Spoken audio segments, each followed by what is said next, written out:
Good afternoon to you, and you're right on time for the Senate plenary sitting this afternoon, the Wednesday afternoon of the 15th day of July, the year 2026.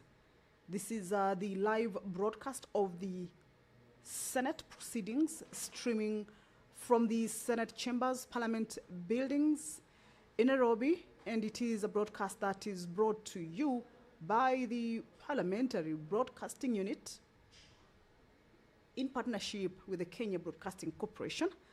Time allocated for the sitting is 2:30. We can see members of the Senate making their way into the chamber, and right at the far end of the red carpet aisle, that is the Speaker's procession leading straight into the chamber. The mess, of course, is the head of the Speaker of the Senate, Honorable Amason Jeffa Kingi. That mess symbolizes the authority of the Speaker as well as the authority of the House. The Speaker will be presiding over this afternoon sitting. This is a broadcast that is brought to you by the Parliamentary Broadcasting Unit in partnership with KBC. Good afternoon.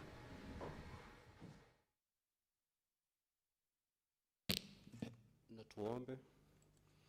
Ewe Mwenyezi Mungu, tunakusihi tutazame kwa neema nyingi na baraka sisi watumishi wako ambao umeridhika kutuita kwa nyadhifa za uongozi katika jamhuri hii yetu. Tunakuomba utuwajalie tuyatende na kufikia mambo yote yatakayofikishwa mbele yetu kwa njia ya haki na uaminifu, ili kustawisha amani, ufanisi na heri ya nchi yetu na wale ambao haja zao umezikabidhi mikononi mwetu. Amen.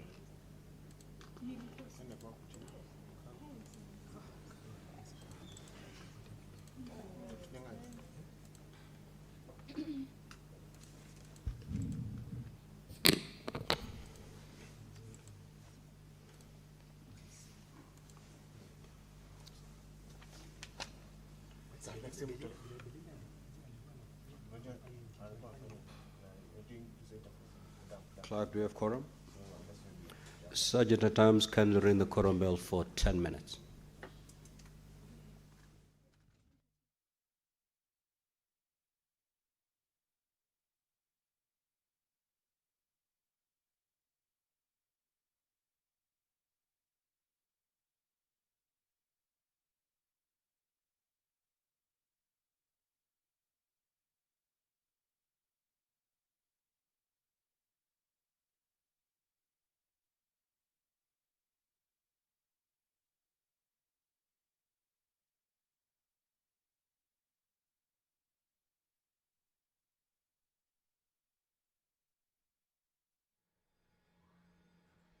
So the prayer has been said and the chair taken. However, there is a quorum hitch. The Speaker has directed that the quorum bell be rung for 10 minutes to allow for more members to make their way into the House and enable the House attain that much needed quorum for it to be able to commence. That is a quorum at the commencement of the sitting, which, as provided for in the House Standing Order, is 15 senators. So more members, we shall be seeing more members making their way into the chamber, and once that quorum is raised, then the business of the afternoon shall, without any further delay, commence. However, we shall take a look at some of the priority business that the members this afternoon shall transact. There are papers that shall be laid on the table of the House this afternoon. These are regulations that are meant to regulate gambling or the gambling industry in Kenya. They include the Gambling Control Licensing Regulation, Legal Notice 111 of 2026. All these regulations are for this particular year 2026, or have been formulated this year. The Gambling Control Conduct of Gambling Operations, the Gambling Control Foreign-Based Operators, the Gambling Control Advertising, the Gambling Control Gambling Appeals Tribunal, and the Gambling Control the Conduct of a National lottery. So these are legal notices that this afternoon shall be tabled on the, or shall be laid on the table of the House to be able to regulate the gambling industry in the country. Pursuant to provisions of Standing Order 53, paragraph 1, senators this afternoon shall also be able to seek for statements from the various standing committees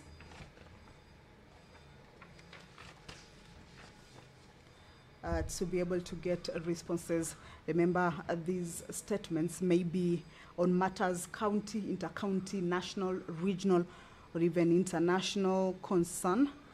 The Senator for Machakos County, Honorable Agnes Kavindu, will seek a statement from the Standing Committee on Finance and Budget regarding wastage of public resources and the ballooning wage bill in the county government of Machakos. This is an issue that the Honorable Senator for Machakos County would want to understand, that is regarding the county of Machakos. The Senator for Busia County, Honorable Andrew Omtata, will seek a statement from the Standing Committee on Health. This regards the delay by the board of the Kenya Medical Research Institute, commonly abbreviated as KEMRI, to appoint a substantive Director General of the Institute.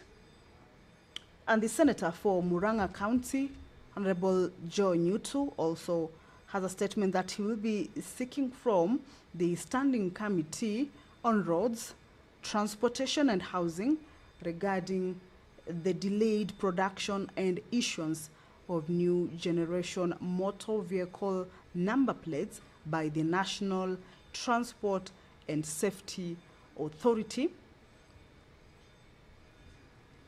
The Senator for Tharaka Nithi, Honorable Mwenda Gataya Mofaya, will this afternoon, once the House commences, seek a statement from the Standing Committee on National Security, Defense and Foreign Relations.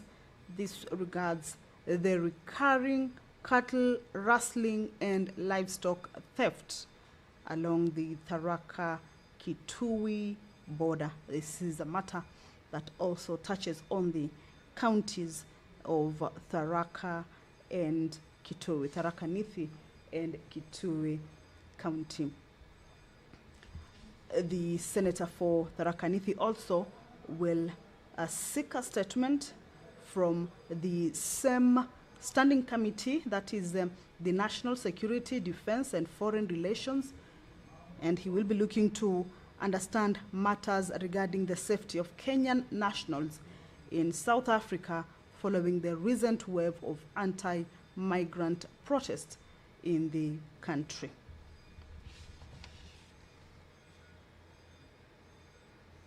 Senator for Nairobi City County has around 4 statements that he will be seeking from different standing committees. One is from the Roads, Transportation and Housing Committee. This regards the delay by the Engineers Board of Kenya to process applications for registration of graduate engineers. The second statement will be from the Standing Committee on Labor and Social Welfare, and the Senator will be seeking to understand the remuneration disparities, or questioning the remuneration disparities between Kenyan and foreign employees working in international media organizations that are operating in Kenya.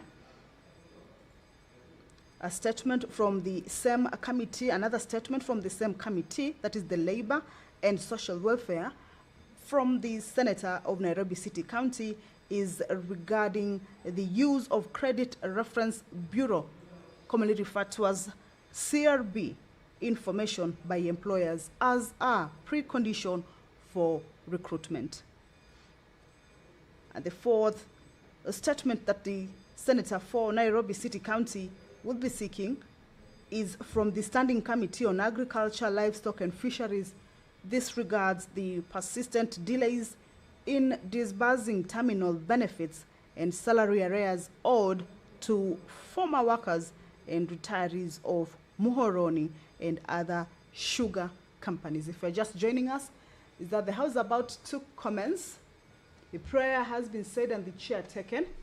However, there is a quorum hitch, and the Speaker has directed that the quorum bell be rung, and that is what is currently underway. This is just to alert members of the Senate that the House commencement has, or rather there's a hitch for the House to commence or other commencement of the sitting of the Senate regarding the quorum, that the quorum is not present, and that their presence inside the chamber is highly required for the House to be able to attain that much needed quorum, at least 15 senators, of course, as provided for in the House Standing Order 39, and also 40 that the quorum bell will be on.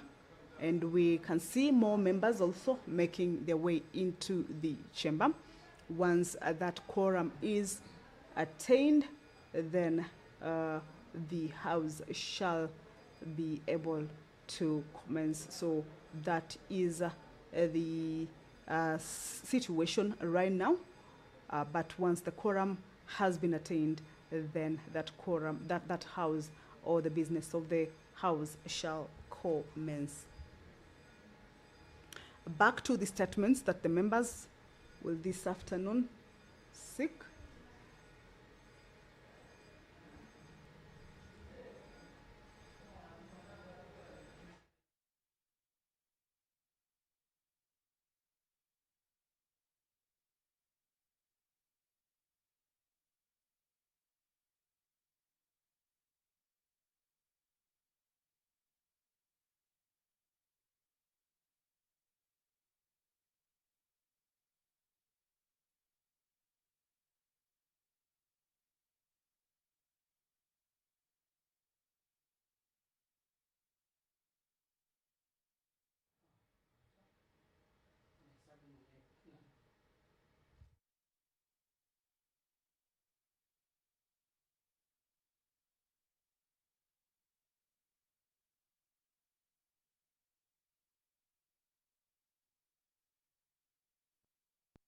Honorable Senators, we do have quorum now, so we'll proceed with the business of this afternoon.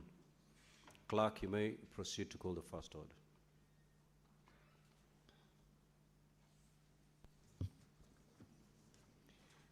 Order number 1, administration of oath. Order number 2, communication from the chair.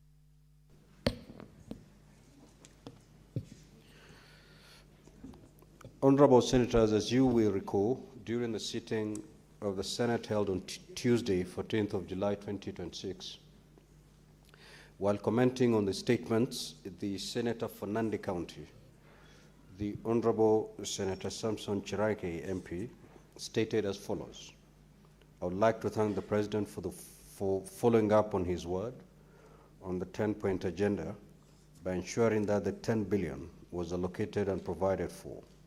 The sponsor of Linda Mwananchi, Uhuru Kenyatta, in the last session committed 10 billion, end of quote. At this point, I cautioned the Senator for Nandi and urged him to ensure that his remarks were factual. Subsequently, the Senator for Nairobi City County, the Honorable Edwin Sifuna MP, rose on a point of order pursuant to Standing Order 105, challenging Senator Chirange to substantiate his allegation that Linda Mwananchi was being sponsored by the former President Uhuru Kenyatta. Honorable Senators, as you are aware, Standing Order 105 states as follows, and I quote, "A senator shall be responsible for the accuracy of any facts that the senator alleges to be true and may be required to substantiate any facts instantly. If a senator has sufficient reason to convince the Speaker that the senator is unable to substantiate the allegation instantly, the Speaker shall require that such senator substantiate the allegations not later than the next sitting day, failure to which the senator shall be deemed to be disorderly within the meaning of Standing Order 121, disorderly conduct, unless the senator withdraws the allegations and gives a suitable apology if the Speaker so requires.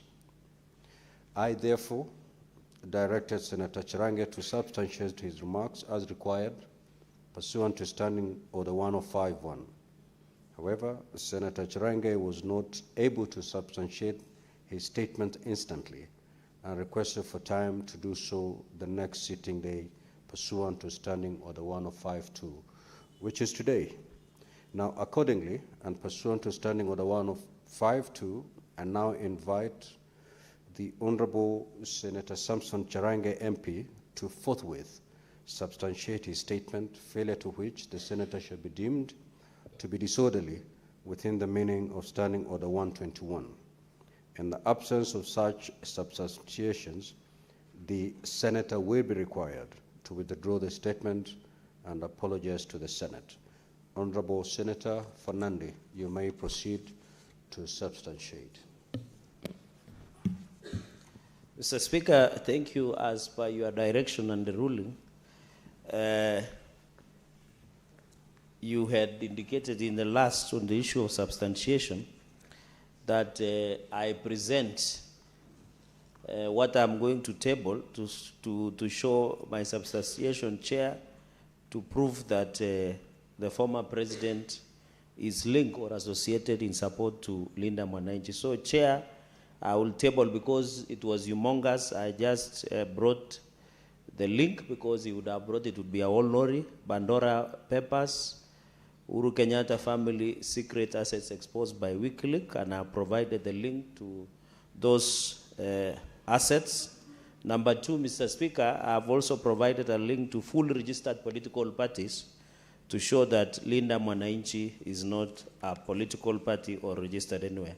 Finally, Chair, also various links of both written, spoken, and speeches linking President Uhuru to the outfit, and I provided several links to that indication because of the humongous. So, Mr. Speaker, I beg to table. Thank you. You may table. I will review that and make a further communication on the same.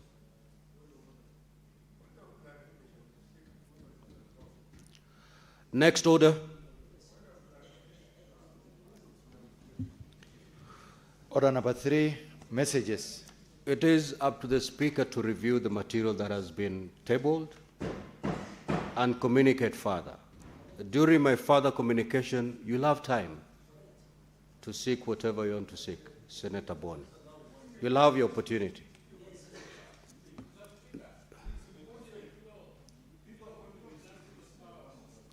Next order. Order number 3, messages. Order number 4, petitions.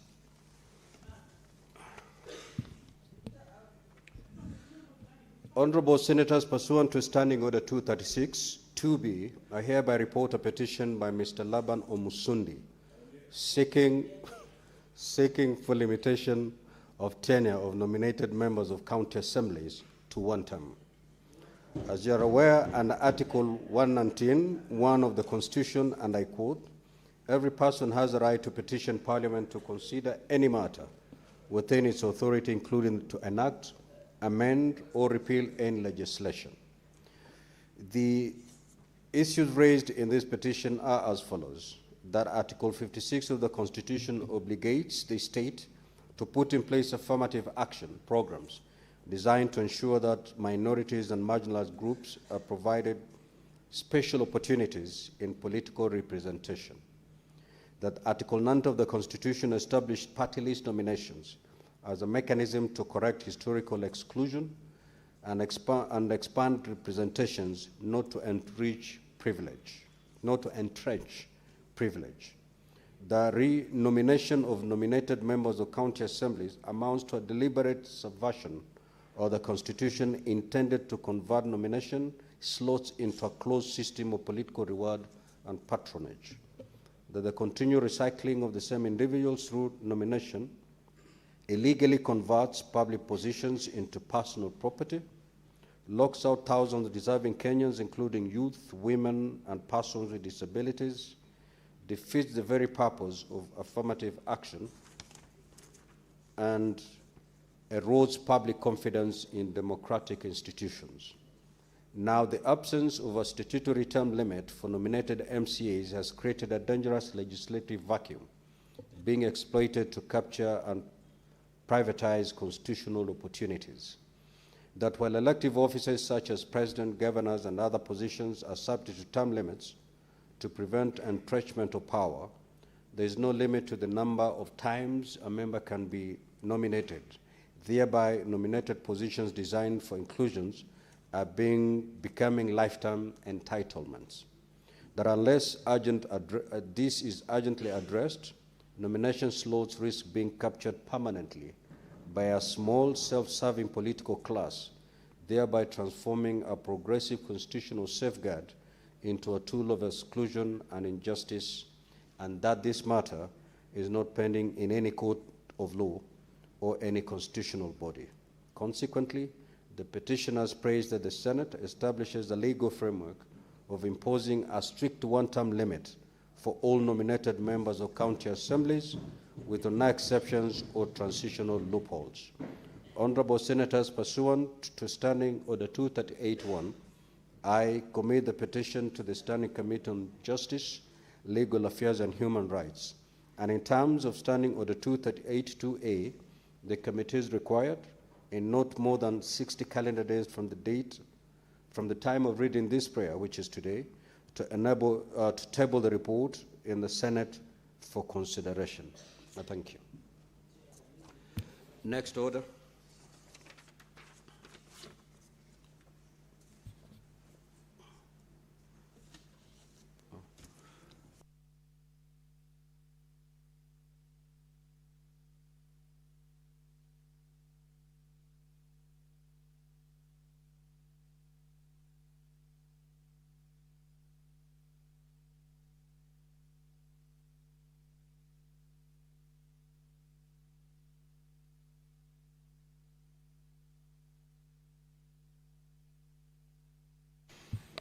Senator Sige, you kindly take your seat.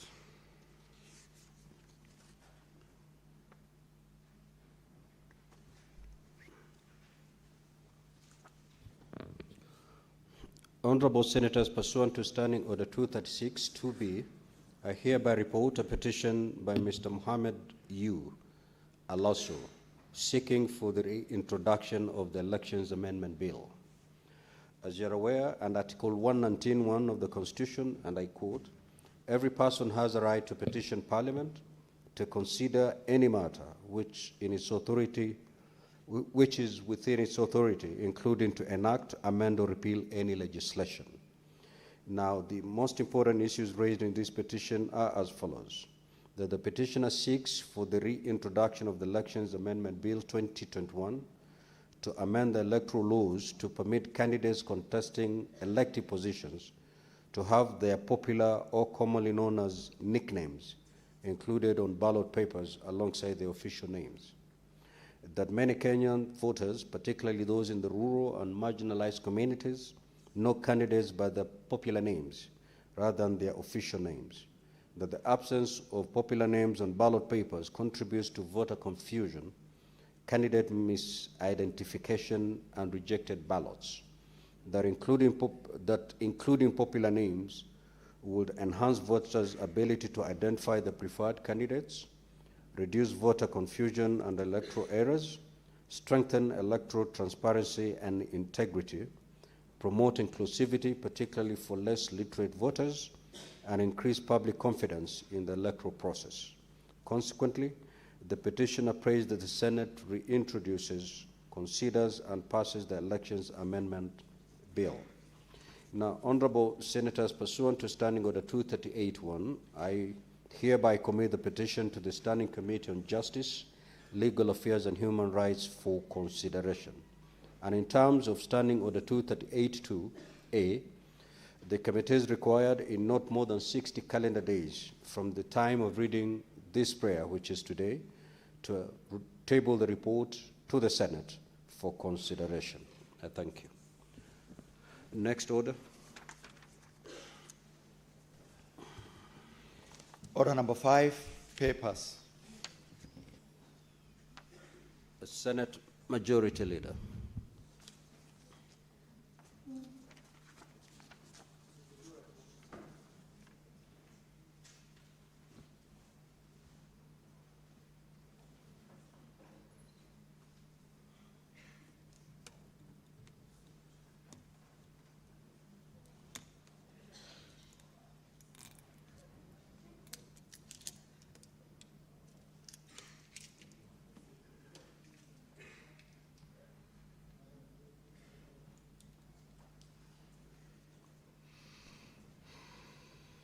Honorable Speaker, on behalf of the Majority Leader, I beg to lay the following papers on the table of the Senate today, Wednesday, 15th July 2026. The Gambling Control Licensing Regulations Legal Notice number 111 of 2026.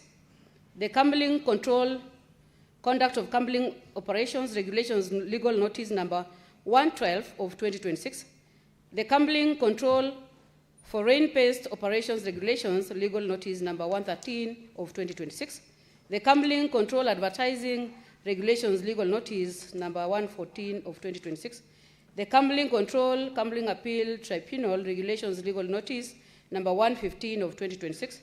The Gambling Control, the Conduct of the National Lottery Regulations Legal Notice number 116 of 2026.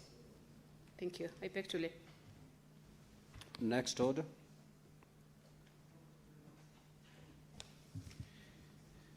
Order number 6, notices of motion. Order number 7, questions and statements. Request for statements pursuant to Standing Order 53-1. The Senator for Mombasa County, the Honorable Mohammed Faki.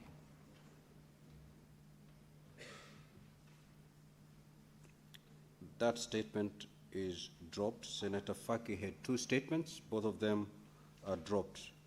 The Senator from Machakos County, the Honorable Agnes Kavindu.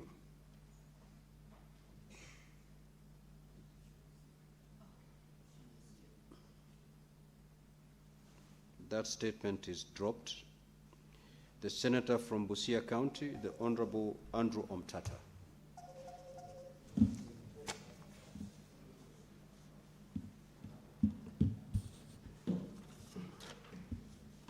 Thank you, Mr. Speaker, sir.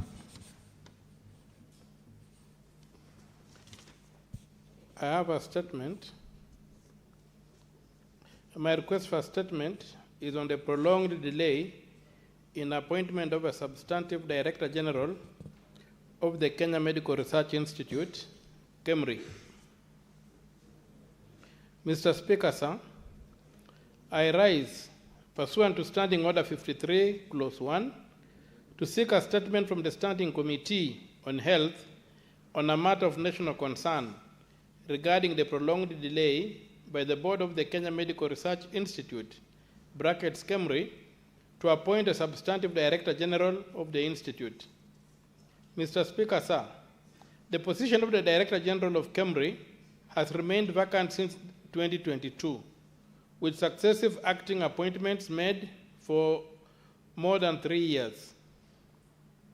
This continued absence of a substantive office holder at such a strategic national research institution raises concerns about leadership stability, succession planning, and institutional effectiveness. In the statement, the committee should address the following. 1, Details of all acting appointments at the Kenya Medical Research Institute, KEMRI, including the list of persons who have served in acting capacity since 2022 and their eligibility for substantive appointment. 2, the legal and policy basis clarifying the framework governing the duration and renewal of acting appointments made since the Director General position fell vacant in 2022. 3, the reasons for the prolonged delay in appointing a substantive Director General, outlining actions taken by the KEMRI Board to resolve the matter and the outcomes of such efforts. 4, the steps being taken to resolve the issue, detailing measures being undertaken to facilitate the prompt appointment of a substantive Director General. Signed, Andrew Mtoto Koiti, Senator from Busia, 9th July 2026. Thank you, Mr. Speaker, sir. Senator from Murang'a County, the Honorable Joe Nyutu.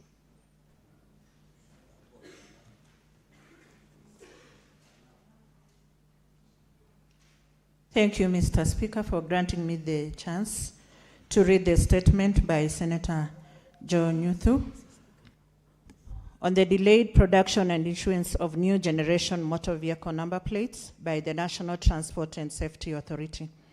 Mr. Speaker, sir, I rise pursuant to Standing Order 53-1 to seek a statement from the Standing Committee on Roads, Transport and Housing on a matter of national concern regarding the delayed production and issuance of new generation motor vehicle number plates by the National Transport and Safety Authority, NTSA. Mr. Speaker, sir, despite motorists complying with registration requirements and paying the prescribed fees, many continue to face prolonged delays, raising concerns about efficiency, accountability, and fairness in service delivery. In the statement, the committee should address the following. 1, the reasons for the continued delay in the production and issuance of new generation motor vehicle number plates. 2, the total number of pending number plate applications as at 1st July 2026, disaggregated by county vehicle category and the duration for which the applications have been pending. 3, NTSA's current production capacity, including plans to expand, modernize, or decentralize production and distribution with clear timelines. 4, the status of procurement of raw materials and other inputs required for the manufacture of number plates. 5, the immediate interventions being undertaken by the Ministry of Roads and Transport and NTSA to clear the backlog, ensure timely issuance, and protect motorists from penalties or enforcement action caused by institutional delays. Signed by Senator Joe Nyutu, MP, Senator from Murang'a County, date 1st July 2026. Thank you, Mr. Speaker. Senator for Tharaka Nithi County, the Honorable Mwenda Gataya.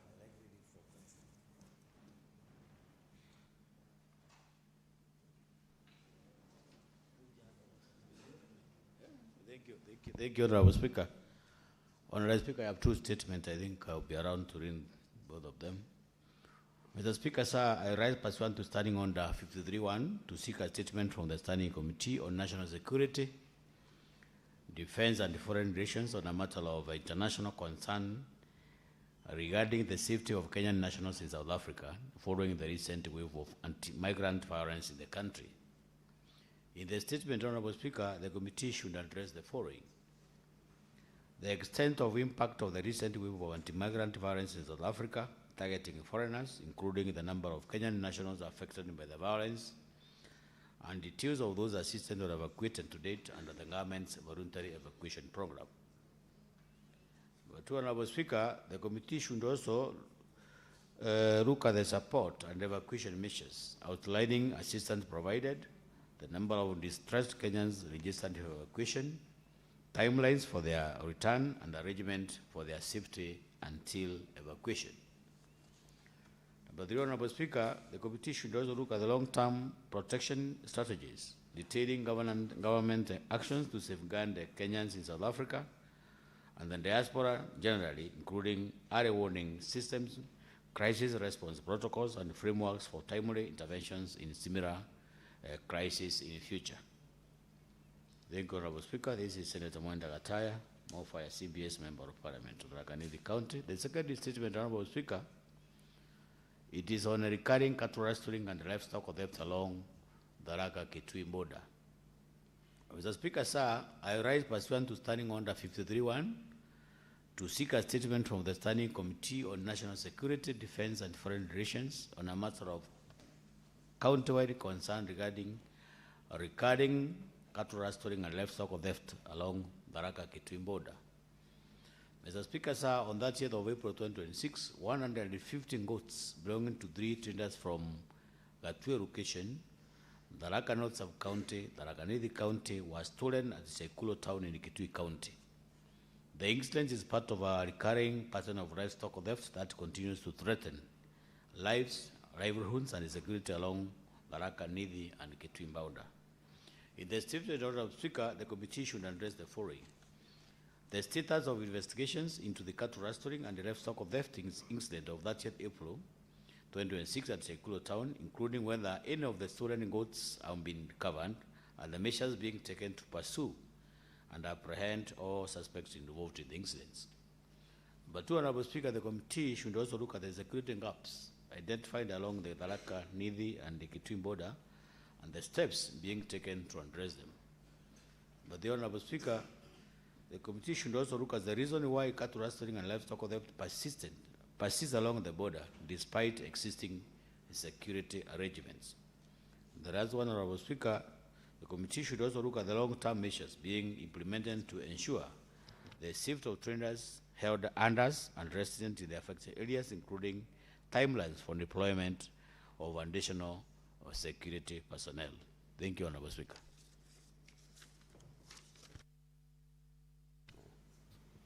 Senator for Nairobi City County, the Honorable Edwin Sifuna. Well, Speaker, as you know, we have been on recess. We just came back this week, so I have 4 statement material that was gathered during that period. I can take all of them at once. Okay, if you have the strength, you may proceed. Strength is the only thing we have, Speaker. Mr. Speaker, I rise pursuant to Standing Order 53.1 to seek a statement from the Standing Committee on Labour and Social Welfare on a matter of national concern regarding the use of Credit Reference Bureau information by employers as a precondition for recruitment. Mr. Speaker, while the CRB was established to bridge the financial information gap between lenders and borrowers and to help financial institutions mitigate lending risks, its emerging use in employment screening is increasingly locking out many qualified young people from job opportunities. Negative listings deny otherwise competent applicants the chance to secure employment, even though such jobs would provide the financial empowerment necessary to clear the debts that led to the listings. This practice raises serious concerns about fairness, data protection, and the broader implications for youth employment and economic growth. In the statement, the committee should address the following. 1, the reasons for employer reliance on CRB information in recruitment screening despite its primary purpose of helping financial institutions assess credit risk. 2, the mitigating measures to be deployed to permanently safeguard job seekers from the vagaries of CRB information being used by employers to deny job seekers opportunities that may in fact help them clear the debts listed in the CRB. Regulatory mechanisms in place to protect private data held by the CRBs from misuse by individuals and institutions with ill intentions. And finally, measures for fairness to balance financial accountability with equal access to job opportunities, including the government's initiatives to harmonize employment practices with constitutional rights to fair labor and economic participation. The second statement, Mr. Speaker, is pursuant to Standing Order 53.1. I seek a statement from the Standing Committee on Roads, Transportation and Housing on a matter of national concern regarding the delay by the Engineers Board of Kenya to process applications for registration of graduate engineers. Mr. Speaker, according to EBK's service charter, an application for registration as a graduate engineer should be processed within 4 months upon receipt of a complete application and compliance with the registration requirements. However, applicants have raised concerns over delays in the registration process, with many applicants having waited for over 10 months despite attaching all requisite documents and paying the registration fee. This state of affairs has denied the affected young Kenyans various job opportunities and made the already difficult economic climate worse for the affected individuals. In the statement, the committee should address the following. Number one, the capacity of the Engineers Board of Kenya, including whether the board is fully constituted and adequately resourced to undertake its functions, the pending applications detailing the number currently awaiting processing, the reasons for the reported delay in processing applications, actions taken to resolve them, and timelines for finalizing the registration process. And finally, Speaker, the long-term measures outlining policy and administrative reforms to prevent occurrence of such delays. The next one, Honorable Speaker, is also pursuant to Standing Order 53.1 to seek a statement from the Standing Committee on Labour and Social Welfare on a matter of national concern regarding remuneration disparities between Kenyan and foreign employees in international media organizations operating in Kenya. In the statement, the committee should address the following. One, the oversight mechanisms in place to ensure fair treatment and equal remuneration between Kenyan and foreign employees in international media organizations operating in Kenya. Number two, plans by the Ministry of Labour and Social Protection to undertake a comprehensive audit of the remuneration and employment benefits for Kenyan and foreign employees in international media organizations currently operating in Kenya, with particular focus on international media, where several Kenyan journalists, producers, camera operators, editors, technicians, and other media professionals have raised concerns regarding wide disparities in benefits. And lastly, the corrective measures, where necessary, detailing steps to address disparities and guarantee fairness, equity, and compliance with Kenyan labor laws. Finally, Speaker, I rise pursuant to Standing Order 53.1 to seek a statement from the Standing Committee on Agriculture, Livestock and Fisheries on a matter of countrywide concern regarding the persistent delays in disbursing terminal benefits and salary arrears owed to former workers and retirees of Muhoroni and other sugar companies in the country. Mr. Speaker, the sugar sector, which for decades has sustained millions of livelihoods across the Western Kenya sugar belt and contributed significantly to the national economy, is now a source of hardship due to poor management, weak regulatory oversight, and failure to honor obligations to workers. Despite reported budgetary allocations, former employees of Muhoroni Sugar Company remain stranded within company premises, uncertain of when their dues will be settled. In the statement, the committee should address the following. One, the budgetary allocation specifying the latest funds earmarked for settlement of terminal dues to former staff in the sugar sector. Two, the timeline for such payment, clarifying when salary arrears and benefits will be disbursed to former workers and retirees of Muhoroni Sugar Company. Thirdly, the protection of affected workers, including assurance that those currently residing within company premises in Muhoroni and the other sugar factories can be retained until their salary arrears and terminal benefits are fully settled, and confirm that they will not face eviction before their dues are fully settled. And finally, Honorable Speaker, the situation in other sugar companies with particular focus on the terminal benefits and salary arrears owed to former workers and retirees of Chemilil, Nzoia, Miwani, Mumia Sugar, Sony Sugar, including indicative timelines for settlement where available. Thank you, Honorable Speaker. Senator for Kisumu County, the Honorable Professor Tom Ojienda.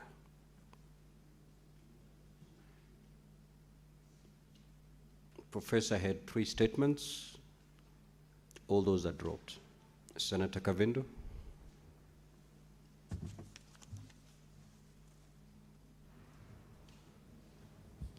Thank you, Mr. Speaker, for this opportunity to read a statement on the wastage of public resources and the ballooning of wage bill in the county government of Machakos. I rise pursuant to Standing Order 53.1 to seek a statement from the Standing Committee on Finance and Budget on a matter of countrywide concerns regarding wastage of public resources and the ballooning of wage bill in the county government of Machakos. Mr. Speaker, sir, the Office of the Controller of Budget, in its county government's budget implementation review report for the financial year 2025-2026, reported that the county government of Machakos incurred expenditure amounting to Kenya shillings 249.15 million on domestic and foreign travels incurred by officials of the county government. In the statement, the committee should address the following. 1, the number of domestic and foreign trips undertaken by officials of the county government of Machakos during the financial year 2025-2026, indicating the officers involved, purpose of the destinations, and of purpose and destination of each trip, approval criteria, budgetary allocation, actual expenditure, and value of the money derived from the travel. 2, the number of employees of the county government of Machakos, including staff serving in the in the office of the governor, indicating their designation, terms of engagement, remuneration, and the total count wage bill, and whether their employment and remuneration comply with the ceiling prescribed by the Salaries and Remuneration Commission. 3, the reason for the expenditure of 200 Kenya shillings 249.15 million in domestic and foreign travels, and the ballooning count wage bill, and whether the expenditure was budgeted, approved, and incurred in accordance with the principles of the transparency and accountability and prudent public financial management. 4, details of audit and investigations undertaken into allegations, financial mismanagement, wastage, and misuse of public resources within the county government, including the findings, persons held accountable, and any remedial or recovery measures instituted. 5, the measures put in place by the county government to prevent and detect wastage and misuse of public resources, strengthen institutional oversight, and provide accessible channels through which members of the public may report suspected misuse of county resources. Senator Agnes Kavindu Mudhama, MP, Senator Machakos County. Thank you, Mr. Speaker. Before I allow comments on the statements, I have this communication to make. I would like to acknowledge the presence of a visiting delegation of 2 teachers and 64 students from Kitondo Boys in Makueni County, who are seated in the public gallery. The delegation is visiting the Senate for an academic exposition. Now, on behalf of the Senate and my own behalf, I extend a warm welcome to the delegation and wish them a fruitful visit. I will call upon the Senator for Makueni, the Honorable Maanzo, to extend a word of welcome. Thank you, Mr. Speaker. Mr. Speaker, I would like to welcome Kitondo Secondary School from Makueni, Boni constituency. Mr. Speaker, one of the secondary schools which is doing very well in exams is a boys' school. Mr. Speaker, this morning, although they were not recognized, I had Ukia girls Secondary School here, and I had an opportunity to meet the Kitondo boys when they were at the public gallery of the National Assembly this afternoon. I would like to welcome them and ask them to learn and hope that they are going to work hard, and one day they will be representatives of the people and will be members of this House. I thank you, Mr. Speaker. I welcome them. Now, honorable senators, I will allow comments on this request for not more than 15 minutes. And therefore, if you get an opportunity to speak, kindly do so for not more than 3 minutes. The Honorable Boni Halwale. The Honorable Manzo.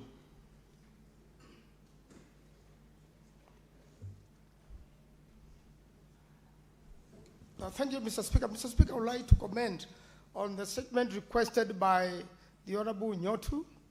Mr. Speaker, this is about the number plates.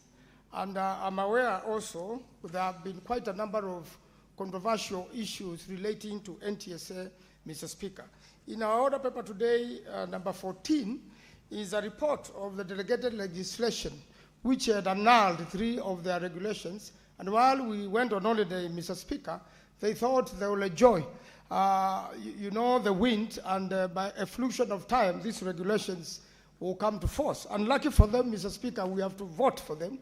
And the Kenyans must know that this House has pronounced itself on those regulations, and they are pending a vote of yes or no. And similarly, it's already a report of annulment. Similarly, those regulations Honorable Nyoto is talking about, they have never gone through the parliamentary process. Mr. Speaker, I've been in the Committee of Delegated Legislation now for 13 years. 10 years in the National Assembly, 3 years in this House. They have never been presented in either of the Houses. And a matter which involves counties like that one of number plates, Mr. Speaker, would have come to this floor, would have come to the Committee of Delegated Legislation. Unfortunately, it never did, and it is already being implemented, and no wonder now the Senator Nyoto is making a request of statement on the same, Mr. Speaker. Finally, I would like to comment on the statement of Honorable Okoiti, Senator for Busia, about acting position of the person in charge, the chairperson of Plenary. Mr. Speaker, Plenary is a very important institution doing research on medical issues in the country. We've got quite a number of threatening issues in the country and in the world, like Ebola, and these are the people who will be directing the country. Mr. Speaker, it's only fair that the government appoints a substantive chair, and not only this acting capacity, there are many MDs acting, there are many people who are just in acting capacity. It's a high time, Mr. Speaker, the government confirmed or appointed full people so that the country may be served better. I thank you, Mr. Speaker. Senator Fernandi. Mr. Speaker, I want to support the statement by the distinguished senator of Tharaka Nithi on the issue of xenophobic attacks in South Africa, Mr. Speaker. It's so sad that all as Africans, we fought the white domination then. We fought against colonialists.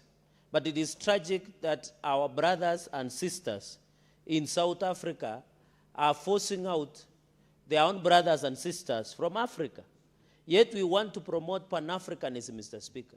Mr. Speaker, if our forefathers were today to wake up and find that Africans are fighting each other, Mr. Speaker, it will be very tragic. I am aware of more than 53,000 Africans have been attacked and they have migrated, both documented and undocumented, Mr. Speaker. It's no longer about illegal migrants. The Dudula operation or citizen in South Africa is chasing each and every person that they meet, Mr. Speaker, regardless whether they are documented or undocumented migrants, Mr. Speaker. And therefore, I want to thank the government because the Ministry of Foreign Affairs, led by permanent PCS Musalia Mudavadi, and the Diaspora Affairs have ensured that they have facilitated repatriation, Mr. Speaker, of more than 400 Kenyans back into the country. My appeal, Mr. Speaker, and 53,000 have been removed from, and I'm told, Mr. Speaker, among 20,000 internally displaced people that has been changed by these vigilantes in South Africa among them Kenyans, Mr. Speaker. So I want to appeal to the government that these 400 Kenyans who have come back without nothing. Mr. Speaker, I saw a story in some of the media. Somebody has built the enterprise. They have even married. They have children with South Africans, Mr. Speaker. And they have nothing for 20 years they were in that country.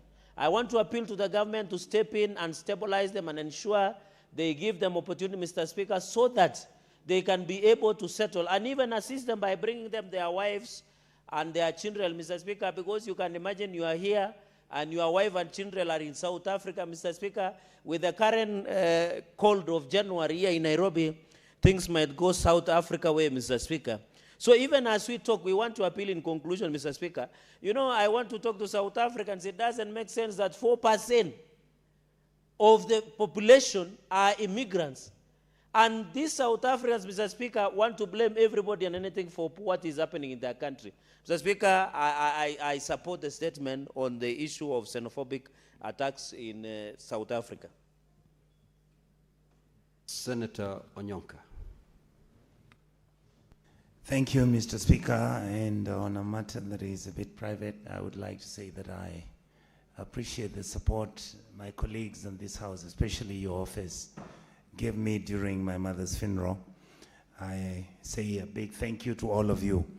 Mr. Speaker, I'm going to be very short. The issue of NTSA that has been raised by our brother Nyutu, this is a matter that affects county governments, and yet in reality we have not agreed on what we are going to do in terms of how to manage NTSA management of our affairs in terms of motor vehicles. Number two, Mr. Speaker, the committee was supposed to have had an opportunity to sit down and explain to this House whether indeed who is managing NTSA, who's managing the funds that are coming through the NTSA, including the speedo governors which have been erected and all that is going on. I believe that with the questioning of with the coming of this question, there is a likelihood that at the committee level we'll be able to interrogate and come up with solutions to the problems which are bedeviling NTSA.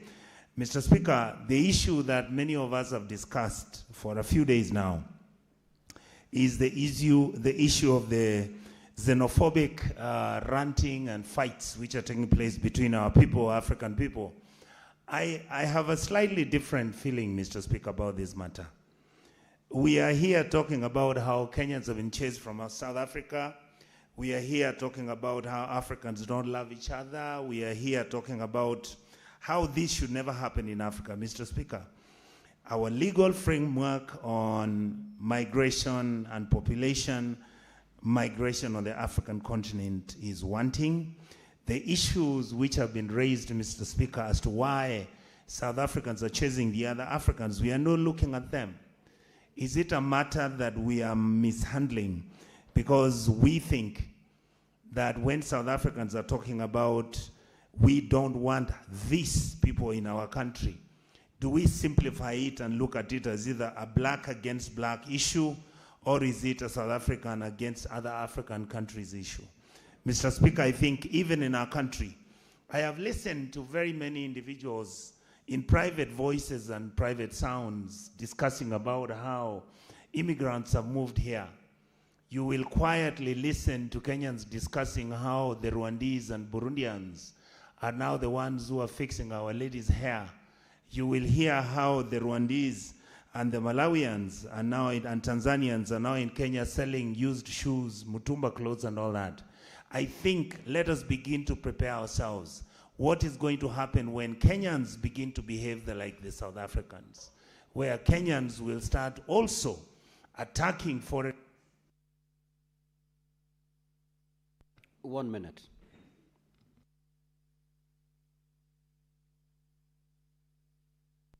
Thank you, Mr. Speaker. The point I was making is, let us begin to prepare ourselves on how we are going to handle our people of the African continent in case this matter cascades to our country, because we are acting as if this cannot happen around. I've heard it being discussed on foreigners, including Rwandese, Tanzanians, Burundians, Ugandans, all over Nairobi. At one time, because of these tribal disease we have about communities in this republic, you've heard many people talk about the Somali community. And these things are not justified, Mr. Speaker. Let's be prepared so that when it happens, Kenya will be able to handle it in the country. Thank you, Mr. Speaker, for giving me this chance. Abbas. Thank you, Honorable Speaker. Honorable Speaker, I want to comment on the, or connect to the statement made by the Senator for Machakos. Honorable Speaker, the issue of payrolls is actually becoming a big problem in this country. It's actually a syndicate that needs to be looked at. Honorable Speaker, the other day I was seeing in the TV, the Minister for Public Service, Honorable Shuku, was actually having the same issues in the national government, where there's a lot of vague payrolls, even underage people being employed. So this is actually abnormal things. And the counties, actually, every county is experiencing the same problems. And actually, the source of this problem is actually the manual payrolls. And it's a high time this House must take an action, that we must work hard to see to that these business of payrolls should be controlled and shall be automated. One other thing, Honorable Speaker, the Minister has taken this issue to the DCI to investigate, and that investigation now should extend to the county so that this business of payrolls and theft of payrolls and money, and people being employed, even underage people, and double employment, should be curtailed in this country because it consumes a huge bill. And this kind of business actually will no longer be accepted in this country. Honorable Speaker, I also want to contribute the xenophobia that has taken place in South Africa. Honorable Speaker, South Africa, I think it's very unfortunate that the people that all African countries supported during the independence and stood with them as brothers are today being chased away and being killed. They've been looted, their property been looted. It's a very unacceptable action from South Africa. South Africa has experienced a lot of problems in the past when the time of the apartheid, and therefore these are the people who should have appreciated Africans to work with them, to live with them as brothers and sisters. But of course, the way they behaved was barbaric actually, and that is not acceptable to us, to other Africans who stood with them. Other Africans have contributed their forces, they have contributed their resources, they stood with them, but today they have kicked everybody out of their land. However, it is we need to appeal against that kind of behavior from our other brothers. With those few remarks, I want to thank you, Mr. Speaker. Senator Osoti.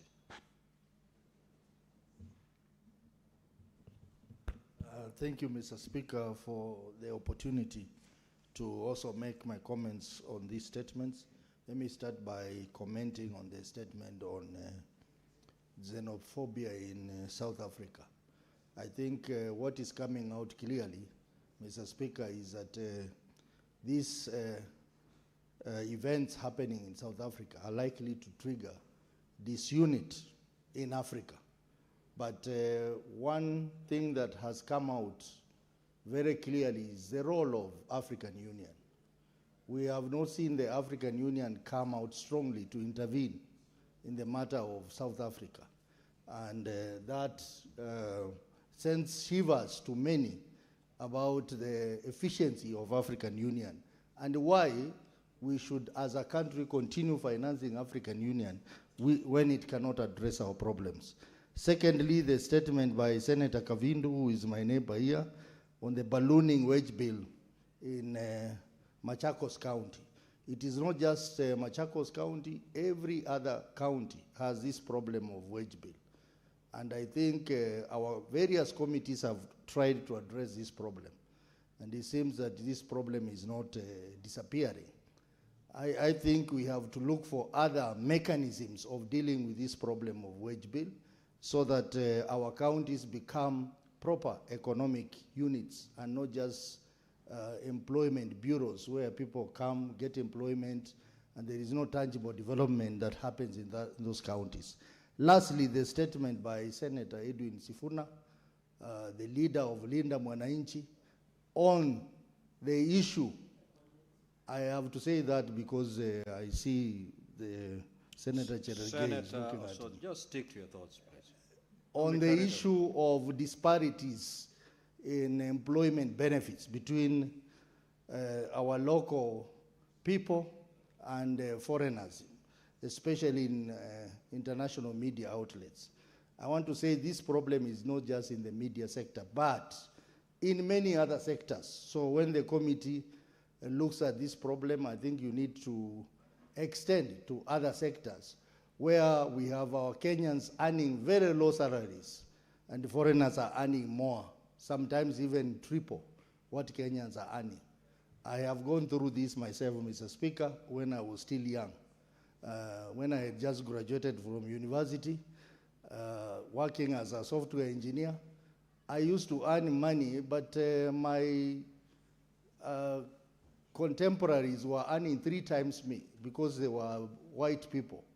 And yet we were delivering more than them. So this is a serious problem. And I think the Committee of Labor. Senator Recha.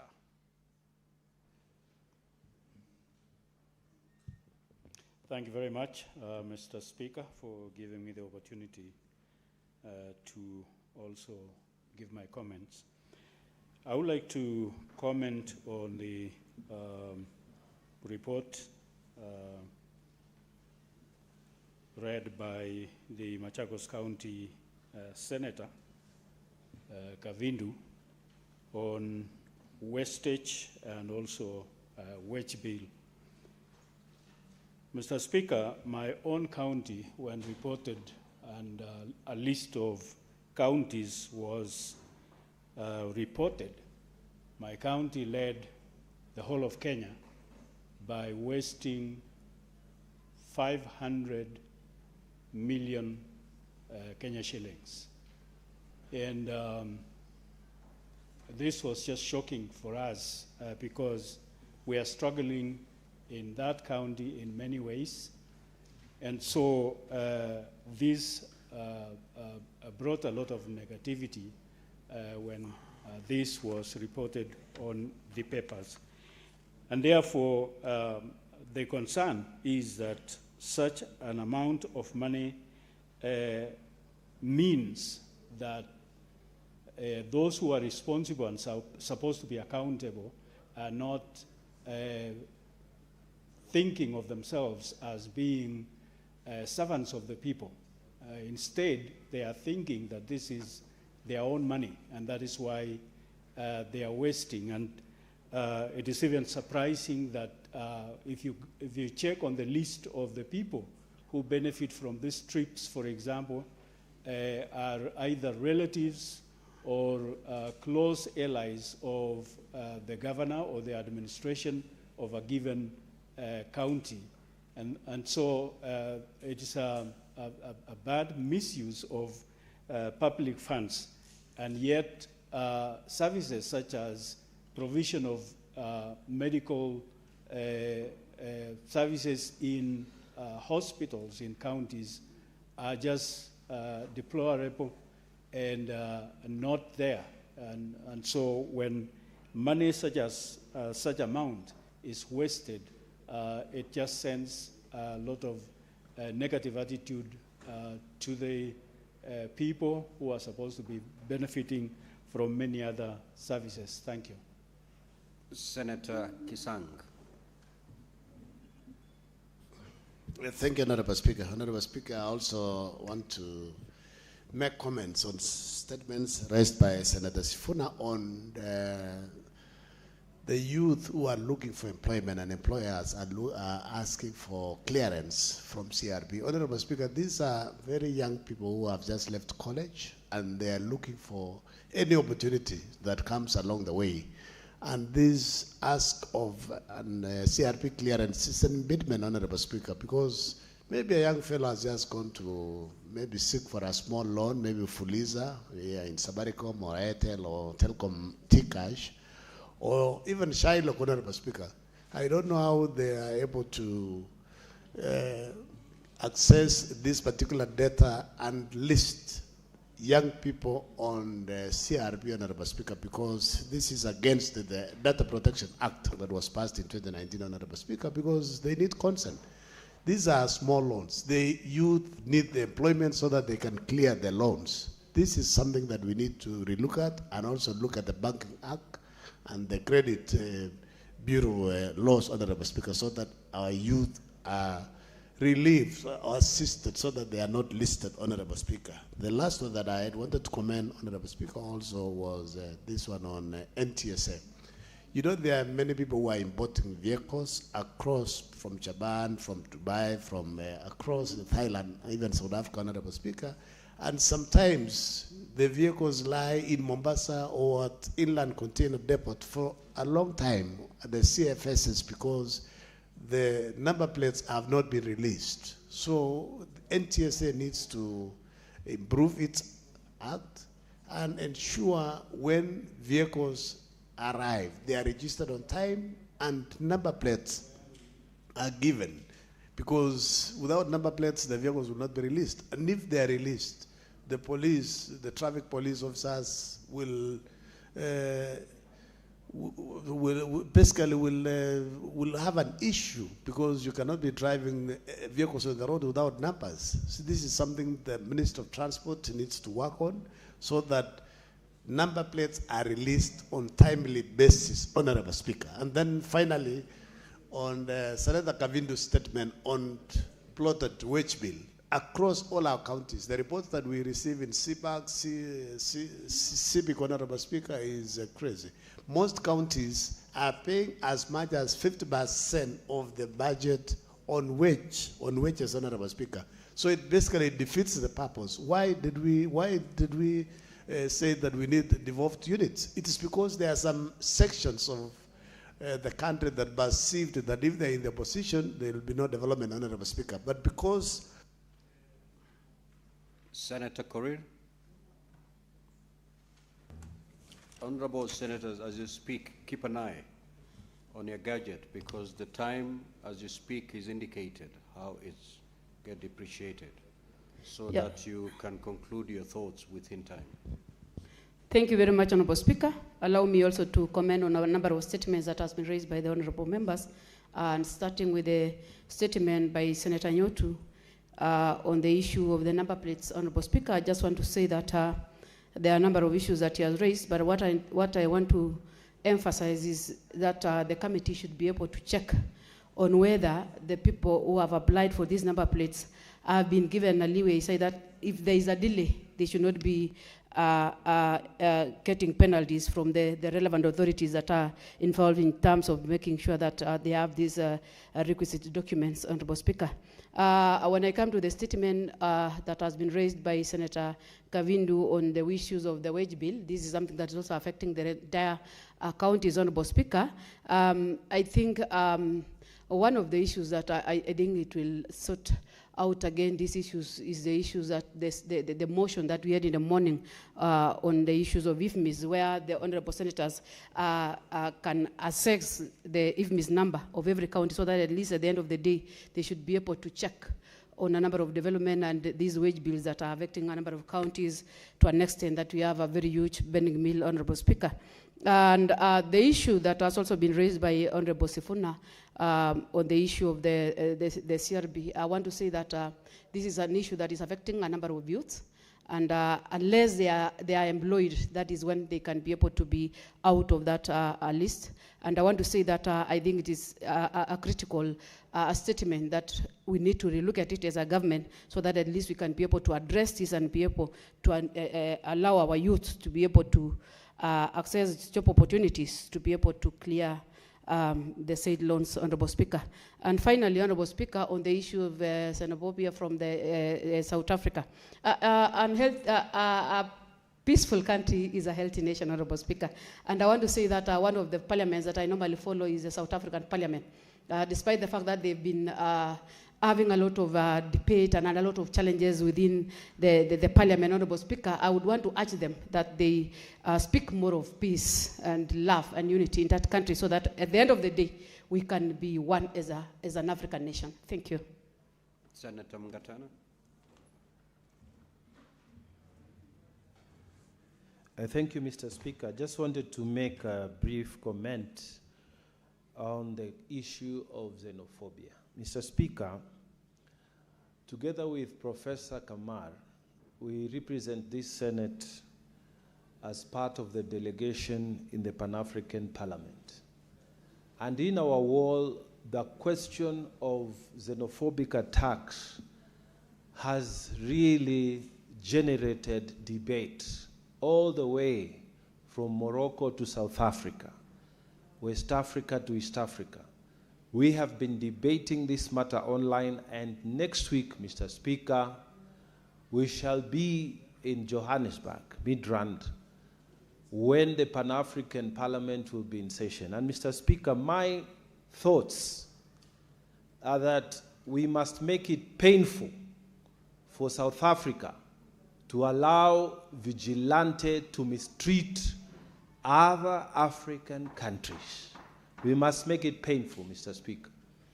And in my thinking, the more than 400 Kenyans who have been brought back against their will, whose property was destroyed, whose livelihoods and family life was destroyed, they must come and the damages must be calculated.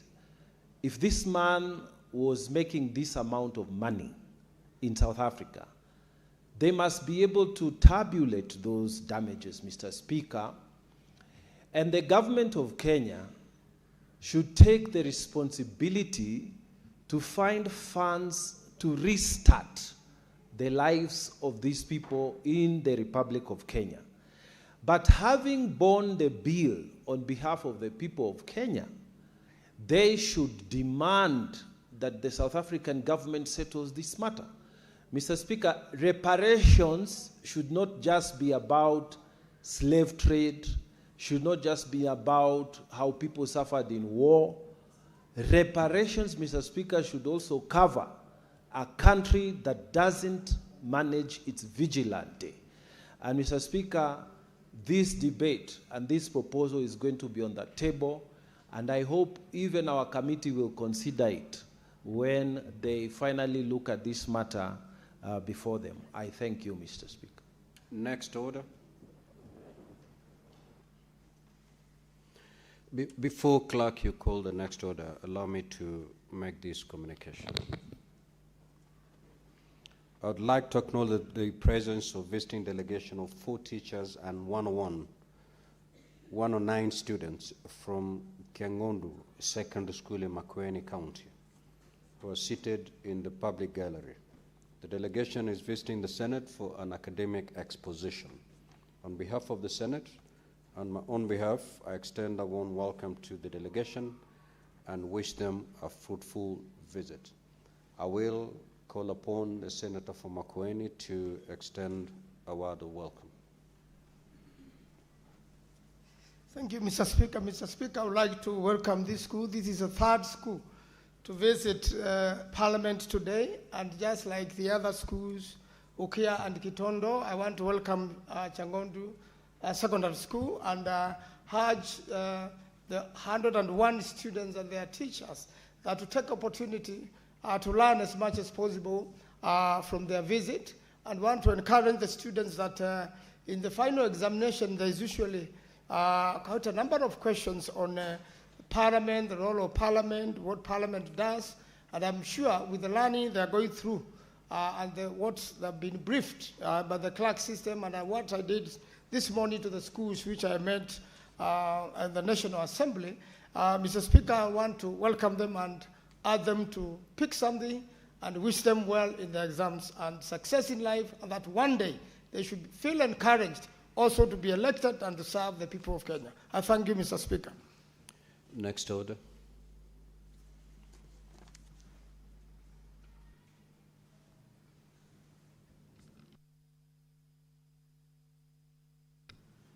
Okay. Senator Abbas, you have some papers to lay on the table. Kindly proceed before we proceed with the next order.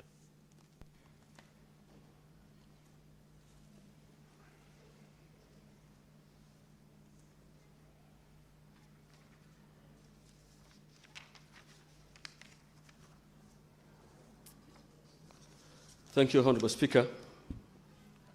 Honorable Speaker, I beg to lay the following papers on the table of the Senate today, Wednesday, 15 July 2026. 1. Report of the Standing Committee on Devolution and Intergovernmental Relations on the Cooperation Agreement between the National Government and Nairobi City Council, City Government. 2. Report of the Standing Committee on Devolution and Intergovernmental Relations on the application for conferment of city status to Thika municipality. Thank you, Honorable Speaker.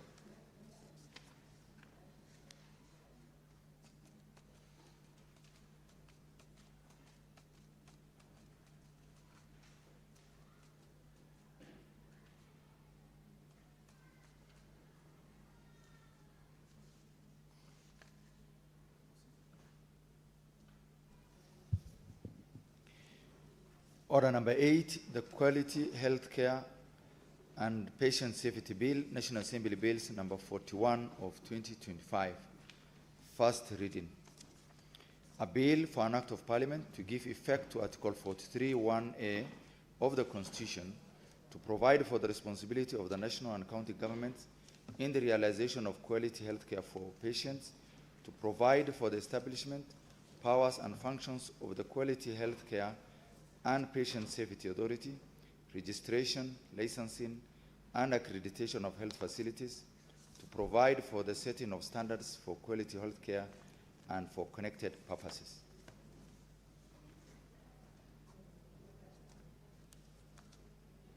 You've done all the three?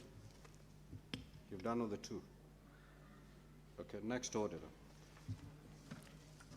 Order number 9, the Kenya National Library Service Bill, National Assembly Bills number 20 of 2023.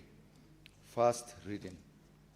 A bill for an act of parliament to give effect to Article 11(2)(a) of the Constitution, to establish the Kenya National Library Service, to provide for the management of the Kenya National Library Service, and for connected purposes. Next order. Order number 10, motion. Consideration of a report of the Standing Committee on Justice, Legal Affairs and Human Rights on its consideration of a petition to the Senate by Mr. Laban Omusundi regarding the enactment of a legal framework to provide for recall of the President or a governor through a citizen initiative. Senator Manzu, as the mover, you have 12 minutes to conclude your reply. Thank you, Mr. Speaker. Mr. Speaker, today you had another petition by Omusudi, and you can see he's very concerned with the public issues. In this petition, he had been concerned that we should make a law as a House that we allow or pass a law that citizens can recall the President or recall a governor where the House has not been able to do so, although the House is allowed to impeach a president and the House, the County Assembly is allowed to impeach a governor. The reason he gave was that the National Assembly member and a County Assembly member is recallable by the public. And at the same time, Mr. Speaker, is now seeking through this petition that we make a law that the people are allowed to recall the president or in the case of a governor, the residents of that county can recall their governor.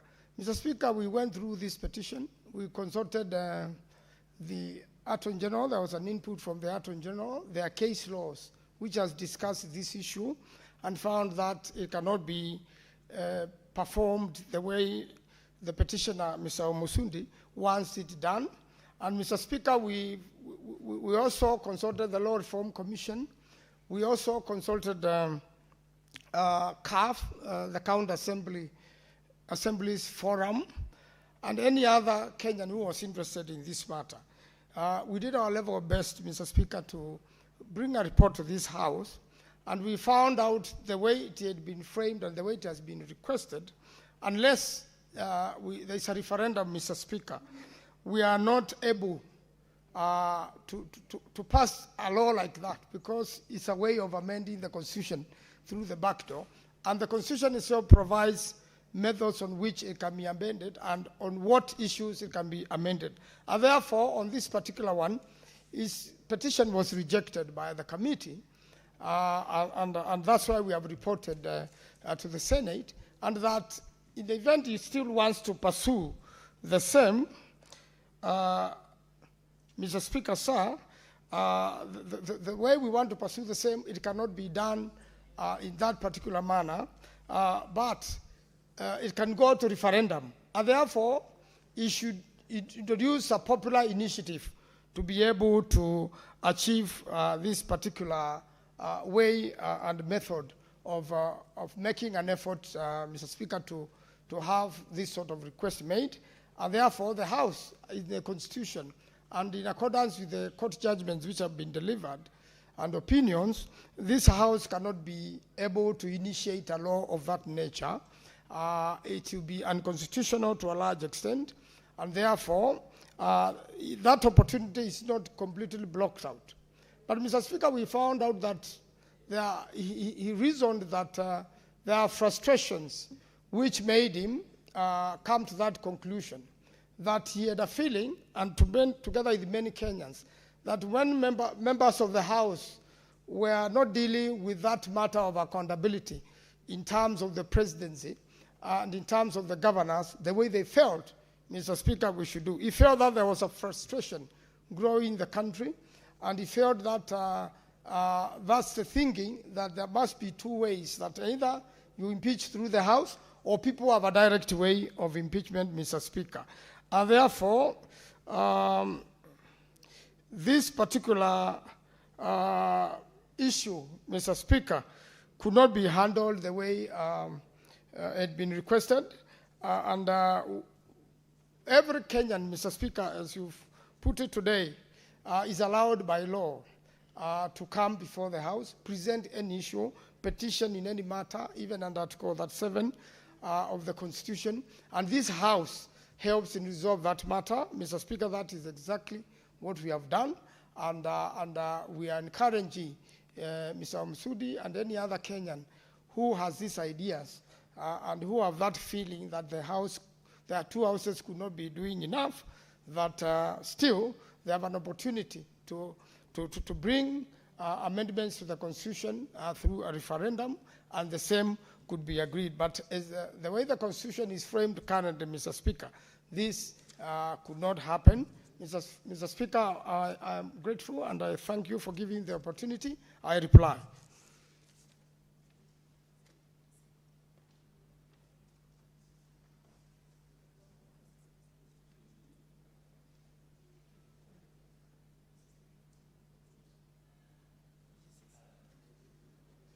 Mr. Speaker, with your kind permission, I do request that the putting of the question in this matter be put on a later date.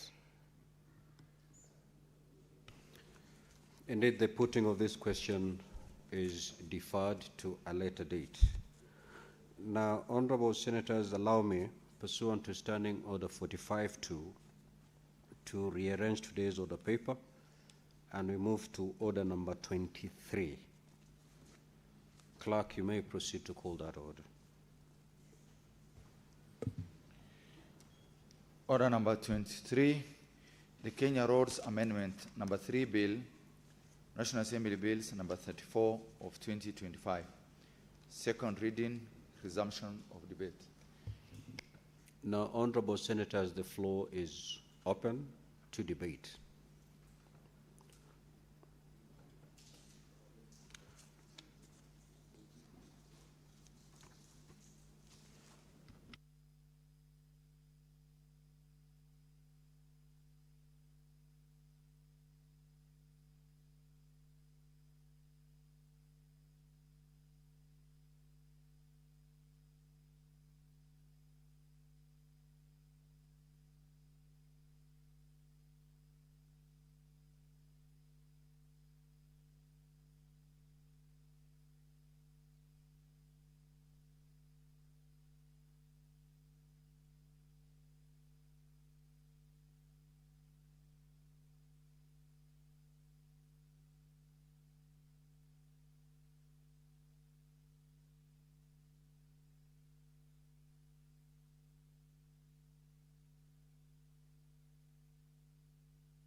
Now, honorable senators will defer that order and move to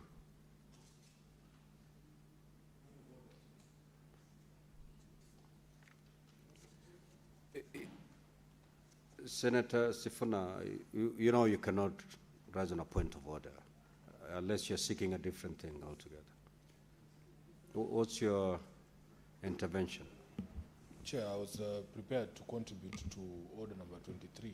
Perhaps there is a special reason why we can't proceed with it. Yeah, Should I approach the chair? Yeah, you may approach the chair. Yeah.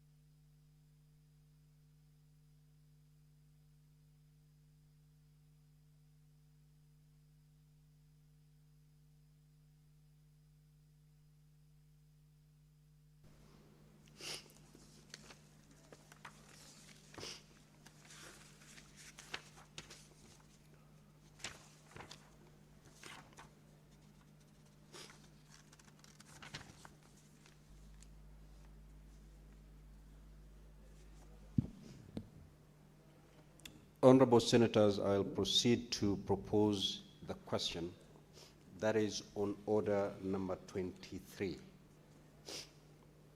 which is that the Kenya Roads Amendment number 3 bill, Senate Assembly Bills number 34, 2025, be now read a second time. So the floor is now open to debate. The Honorable Sifuna. Thank you, Honorable Speaker, for the opportunity to contribute to this bill. First, I don't know if other members have noticed, but the version of the bill that is on our gadgets, Honorable Speaker, misses a critical part, which I always start with when debating any bills in this House, which is the memorandum of objects and reasons. I don't see it in the version that is, on our gadgets there. It always points to the import of the legislation, why it is necessary for us to bring these amendments to the Roads Act. Mr. Speaker, this is an area that has had a lot of debate. Because, Honorable Speaker, you know that if you go to the 4th schedule of the Constitution makes reference to only 2 types of roads. That is the national trunk roads under the 4th schedule and county roads. There are no other roads, Honorable Speaker. And we have really suffered here in Nairobi because sometimes, Honorable Speaker, we don't know which agency is responsible for which road. Yesterday, I told you I was in Lavington area. I was telling this story in the morning. I visited Ndoto Road in Lavington. It is in bad shape. And the residents there also tell us that there is proper confusion as to who is responsible for that particular road. Then, Honorable Speaker, I have complaints also from residents of Karen.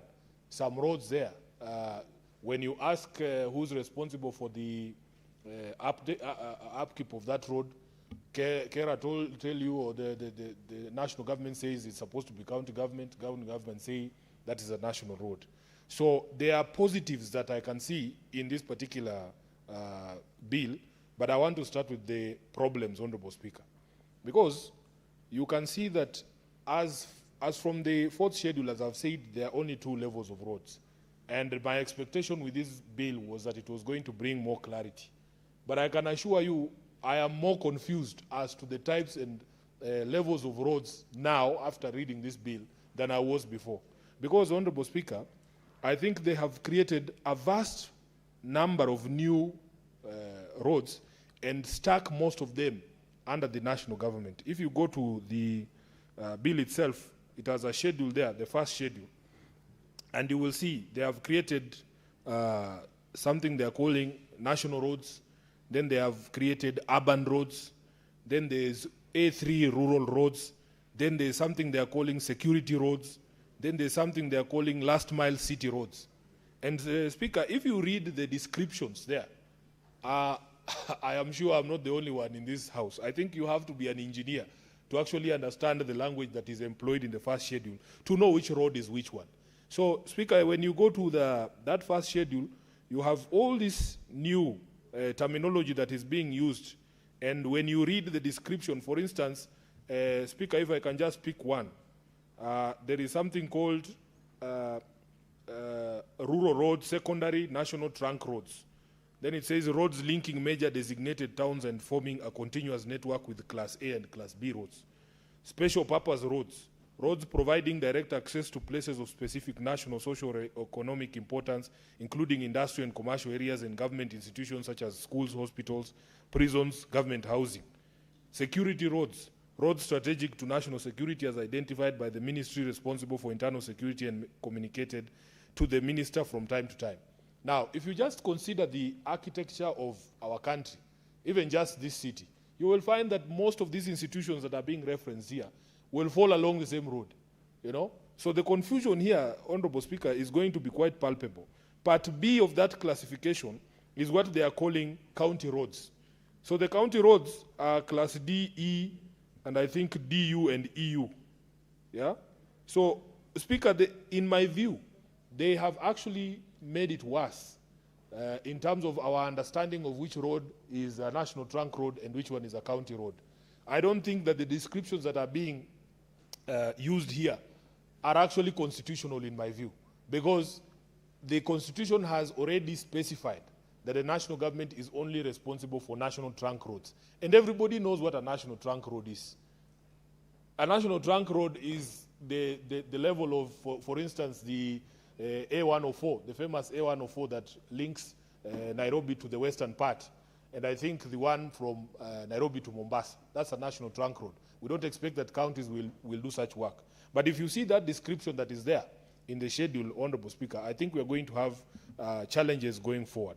Now, other than that, Honorable Speaker, I can see that there's a provision that has been woven in there that requires that the national, what is it called? The Kenya Roads Board can only send funds to counties for roads once the counties open a special purpose account with the CBK.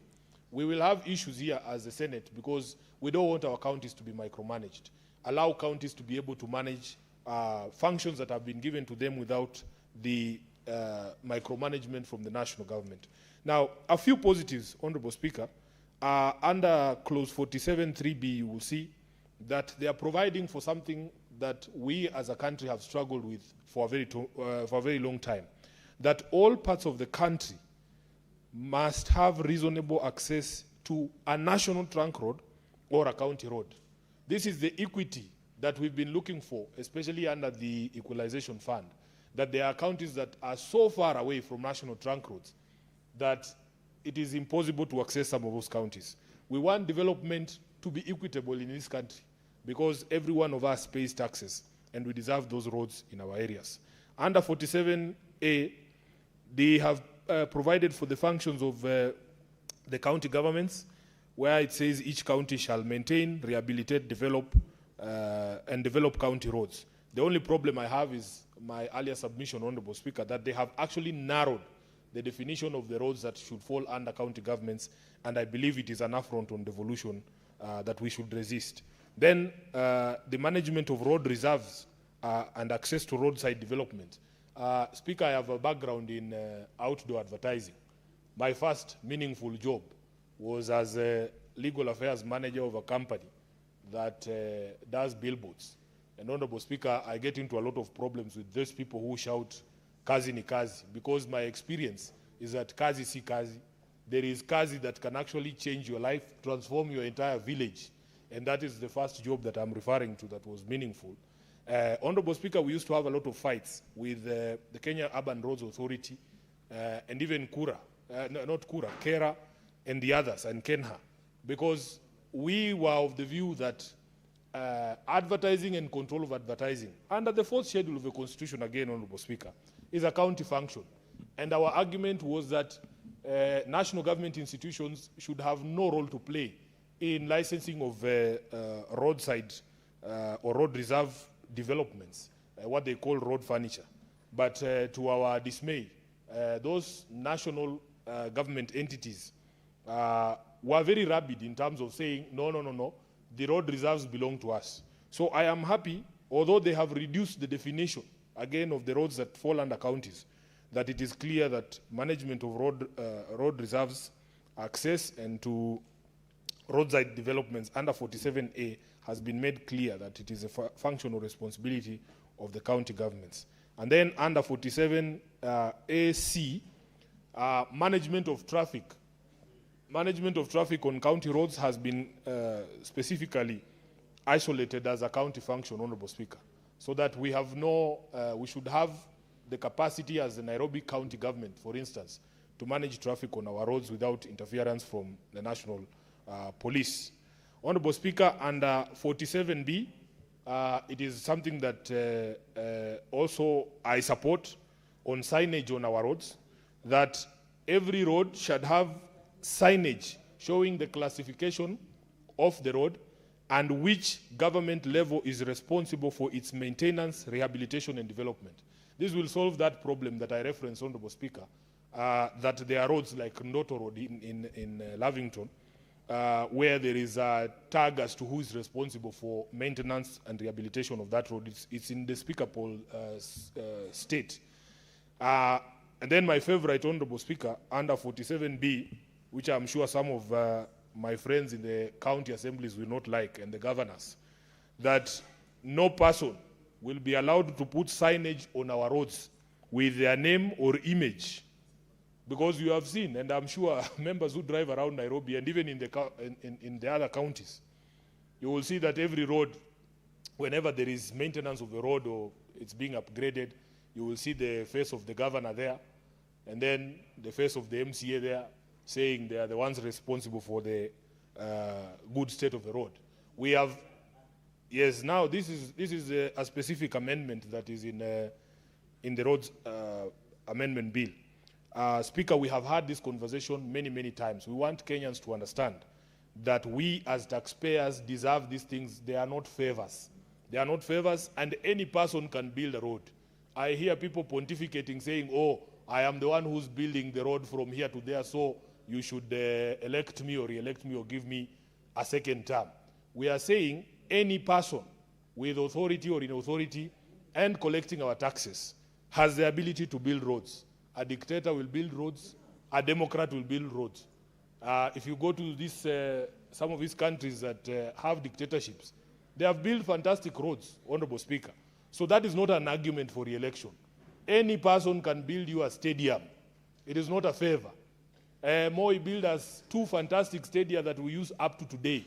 For the All Africa Games, we go to Kasarani. We have Nyayo Stadium there. But if you ask any person in this country, whether we want to go back to the life that we used to live under Moi, where people were not free to debate issues the way we debate today, where we did not have freedom of expression, where you could be arrested and jailed without trial, Kenyans will tell you we don't want that. So that Talanta Stadium, which we are insisting on calling Raila Amolo Odinga Stadium on Ngong Road, is not the reason why you tell us you want a second term. We want to deal with the software of this country. Any person can build a road. So, Honorable Speaker, I'm very happy with this particular provision on removal of images of leaders claiming that this is my work. In fact, I have made the point in this House that my favorite road sign is those ones that Kenha used to put. They were green. I don't see them anymore.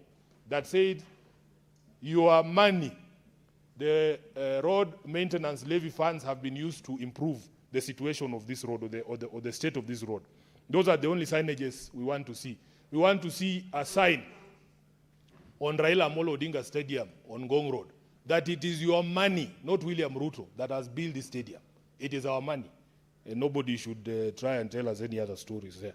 So, Honorable Speaker, with those many remarks, I forgot the final bit there, is that the law has provided for a fine for anybody who violates that provision on images. So, if you put your face on that stadium and you say you are the one who has built it, we jail you for 2 years. Eh? Speaker, I'm being heckled, and I don't know if it's a point of order. We are saying the provision in the bill is that if you violate this particular law that says you cannot put your face on the road to say that this is the person who has built this road, we will jail you for 2 years or a fine of 1 million. The face of Raila Odinga, of course, is allowed on a stadium that is named after him. He's not saying that he's the one who built it. So, Speaker, with those many remarks, I would support the bill, but when we come to the Committee of the Whole, we will be proposing that we remain true to the spirit of the Constitution by deleting these provisions that reference roads that our Constitution does not recognize, these security roads, last mile city roads. There is nothing like that. We want a bill that reflects the true constitutional position, that there are only 2 classes of roads: national trunk roads and county roads. I thank you, Honorable Speaker.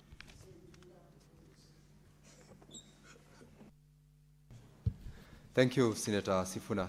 I would have expected in the course of your contribution that in your other life, when you were dealing with advertisement on roads and challenges that you experienced, that you had quite a number of inroads with yours truly in representing your client in the courts. And you are happy with the classification now, that would take away definitely that part of the challenge. But indeed, as you've said, it is a timely bill, or rather amendment, that comes to the bill. So thank you.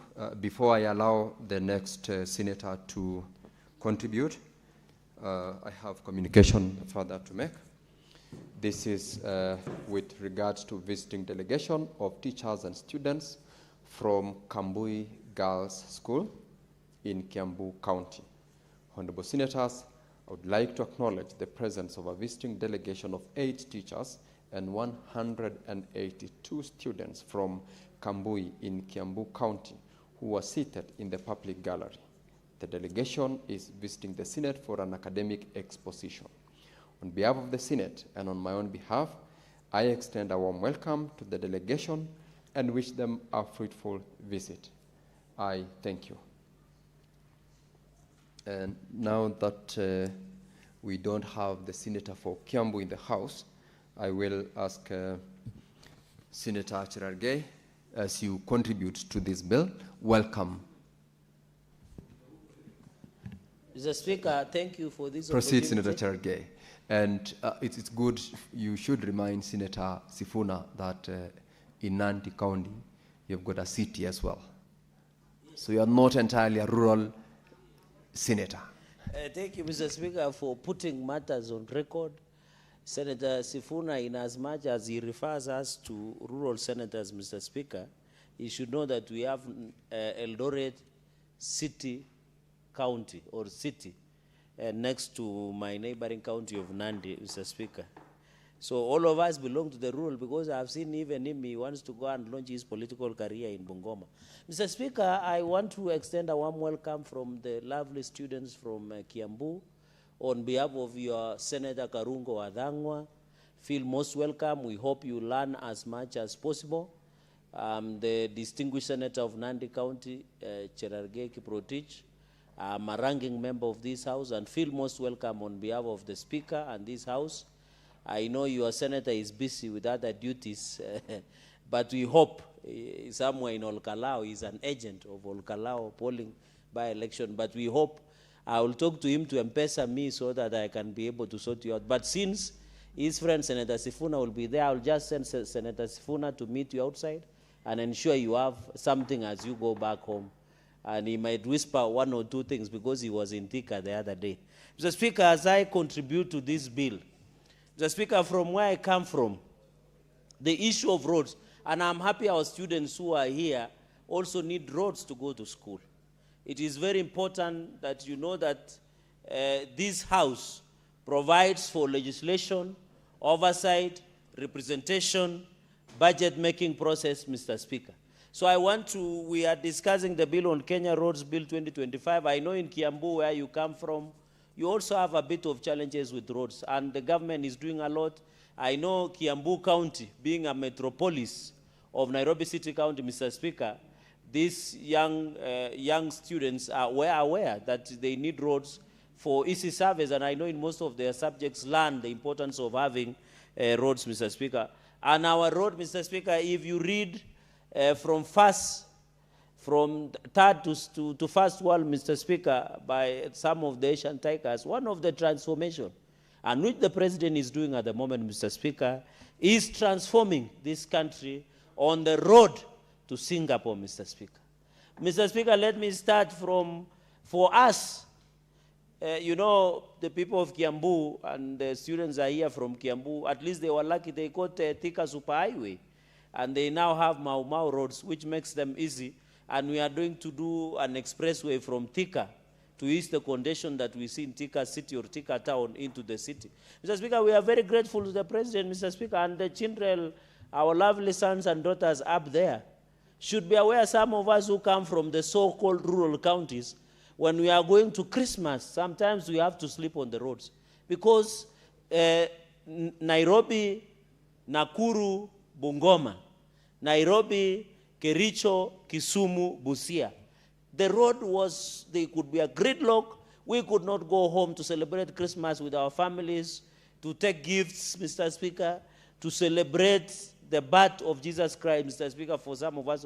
But we want to thank the president, because as we talk today, there was somebody, Mr. Speaker, said there was no wheelbarrow, even in uplands. But Mr. Speaker, if today you drive from Rironi, Mau Summit, the machines, the works that are ongoing, Mr. Speaker, to expand to 6 lane can only be imagined to the road to Singapore, Mr. Speaker. And therefore, this is a good bill that we need to know that the national highway trunks, and I agree with my brother from Nairobi, that this, the major road highways that are cutting across the country, like the upcoming Mau Summit, Rironi, then from Mau Summit all the way to Malaba, Bungoma, and also all the way, Mr. Speaker. And these are infrastructural development. Mr. Speaker, you are even aware that the second phase of SGR has been launched, and it will pass Bomet, it will pass Kericho, it will pass all the way next to the border of Nandi and Kisumu, Mr. Speaker. These are some of the things that will allow the motorability of areas that will come, Mr. Speaker. Mr. Speaker, I want to thank one of your, is it your voters or your distinguished, the man called Davis Chirchir, who works in silence, Mr. Speaker. Since Davis Chirchir has come to the roads ministry, most of the stalled roads that were there have now reopened, Mr. Speaker. And we thank him for working in silence, Mr. Speaker. Even in my own county, now I have almost 2 roads complete. The one from Celia, Kaiboy, then the almost complete is from Kaiboy, Chepterwai, Mr. Speaker, all the way to Kapkatembo, Mr. Speaker. There is one from Timborua, and I saw the distinguished senator from Wazingishu, Senator Margaret Kamar, the one that is going all the way to Potopoto. It will go all the way to Kopere, Mr. Speaker. It will all go all the way to Mamboleo in Kisumu. That road is almost complete, Mr. Speaker. Courtesy of, Mr. Speaker, although in a number of Nandi County, there is the one of Kitechka, Mr. Speaker, that is being done in Nandils, and that will end up in Ainam Ngetuny, and that one that will come from Kericho, Digir, all the way through to Kericho, it comes to Kebeneti, it will come all the way to Nandi and onwards to West Pokot, Mr. Speaker. And the contractors are on site, Mr. Speaker. Mr. Speaker, even the one you was even in Bomet town, Mr. Speaker, roads have been upgraded. Even the one that goes to the airstrip. And I want to thank you, yourself and Senator Commissioner Joyce Korir and other leaders of Bomet for engaging with the president so that with this, even the one, Chebale Siongro Jebunya Road was impassable, Mr. Speaker. But the ongoing works of refilling the pothole, setting up the ground for the contractor to come and finish this road of Chebale Siongro Jebunya Road, which had become an eyesore, Mr. Speaker, and I know you come from that sub-county, Mr. Speaker. So we want to say these roads, and even if you go to Nyamira, there are roads ongoing. Even Nairobi, I would have expected the Senator of Nairobi to begin by thanking the President, Mr. Speaker. Because now we have eased the traffic. Can I finish the traffic? The one at Nakuma Junction, Mr. Speaker. The President commissioned the other day, Mr. Speaker, that has eased the traffic between Naivasha Road and Gong Road, Mr. Speaker. If the President has put 80 billion, we are now seeing opening of the drainages. Senator Cherargei, would you like to be informed by Senator Mogeni? No. I am sufficiently well informed, Mr. Speaker. Very well. Your offer, Senator Mogeni, is declined. Mr. Proceed. Speaker, if you drive around Nairobi, Eastlands, Karen, and all the parts, even in the CBD, Mr. Speaker, you have to appreciate that courtesy the partnership between the national government and the county government, Mr. Speaker, they have open drainage. And if El Nino comes towards the end, this city will be open, Mr. Speaker. And Mr. Speaker, we want to ask the governor of Nairobi. In fact, the president assisted him by opening drainages and roads. We have seen even here in Serena, Mr. Speaker, the roads is ongoing. Serena, even Valley Road here, Mr. Speaker, near. There are many roads ongoing in the city. But the city, the rubbish and the takataka, in fact, I'm shocked. The governor of Nairobi, the president has done majority of the work. But the governor of Nairobi, Sakaja, cannot even collect litter. When you go to Waiyaki Way, there is a lot of cabbage in this county, Mr. Speaker. Yet the president has done majority of the work. So I want to appeal, Mr. Speaker, because as senators, we oversight all the counties. We must ensure that we give value for this that we are having, Mr. Speaker. Even on the issue of security roads, I had somebody asking, you know, for bandit-prone areas like Elgeyo Marakwet County, like Marsabit, Mr. Speaker, like what we are seeing in Meru and Isiolo, we must designate, and even as sometimes I see between Nyamira and also Transmara, Mr. Speaker, that area around Migori, we normally have challenges of insecurity. And it is very important that we have security roads. You saw what happened in Angata Baragoi the other day, Mr. Speaker. We want to appeal for calm, and the issue of land historical injustices in Angata Baragoi must be addressed, Mr. Speaker. So this issue of security roads, calm, it is very important so that we give priority. But, Mr. Speaker, I want to appeal to the agencies that they should not misuse security roads. Mr. Speaker, I remember in the last session, there was an argument where the Kura argued that the roads they were doing in Kibera were security roads. So you are wondering what is insecure in Kibera. We want to have a tangible report before a road is named security road. We must be told based on the which reason, Mr. Speaker, so that we can agree. But, Mr. Speaker, there's so much, even in Kisii, Nyamira, where our commissioner comes from, Mr. Speaker, there is a road from all the way from Wajir, Mr. Speaker, Mogadashe, Kulamawe, all the way to Isiolo. They have never, Mr. Speaker, in fact, the people of northern Kenya have never gotten an opportunity to see a tarmac road, Mr. Speaker. For the first time since independence, 60 years, President William Ruto is fixing it, Mr. Speaker. In fact, Mr. Speaker, we are asking ourselves, what was Uhuru Kenyatta doing with our money, or other presidents, Mr. Speaker? Because 4 years, Mr. Speaker, 4 years, Mr. Speaker, 4 years down the line, what President William Ruto is doing is more what Kibaki didn't combine for 10 years, Mr. Speaker. The people, in fact, the reason, Mr. Speaker, the reason... Order, let Senator Cherargei be heard in silence. Senator Joyce, Senator, you have a point of order? Very well. What's your point of order, Senator Mogeni? Senator Onyonga, I heard you. I heard you. Yeah, Speaker, sir. You know, Senator of Nandi, my good friend, Senator Cherargei, is doing his second term, and he knows what our standing orders say on matters of facts. He has just made a statement saying that the network of roads that have been constructed by the government, I want to correct you, it is the government that is doing roads, not an individual. The roads that have been constructed under the regime of President Ruto exceed the number of roads that were constructed by former President Kibaki and former President Kenyatta combined. Can you table statistics? No. That's why I'm heading. Let's go slowly. Okay. Mr. Speaker,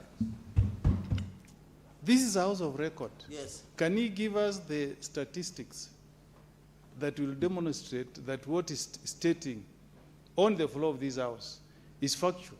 I can give you facts from Nyamira. The road that was constructed from Metamayua, Mosobeti, Kebirigo, was done during the regime of President Kibaki. The one that was done from Ikonge through Connected Junction. Senator Mogeni, you have no, I'm just trying to. Point of order. I'm trying to. I want to direct Senator Cherargei to give us the facts. So the point, Senator Joyce. The point I'm making. Can you freeze my time, Kavata? The point I'm making, Mr. Speaker, sir, is that when we are debating, yes, because this is a House of Record, yes, let us have our facts correct, so that we don't make statements on the floor of this House that are misleading. that are not factual, that cannot be substantiated. And I was just mentioning those roads to tell you that even if you sample county of Nyamira and county of Kisii, you will find that what Senator Cheragay is stating on the floor of this House is misleading, Mr. Speaker.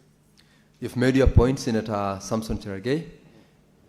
As you make your contribution on this particular bill, establish the factual position of the statements you are making, including the ones with which Senator Okongo Mogeni has raised as regards the extent of the road network that previous regimes have done in comparison with the current regime that you are stating.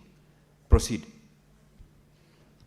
Mr. Speaker, you know there was a former deputy speaker who happens to come from Nandi called Jean Maria Serone.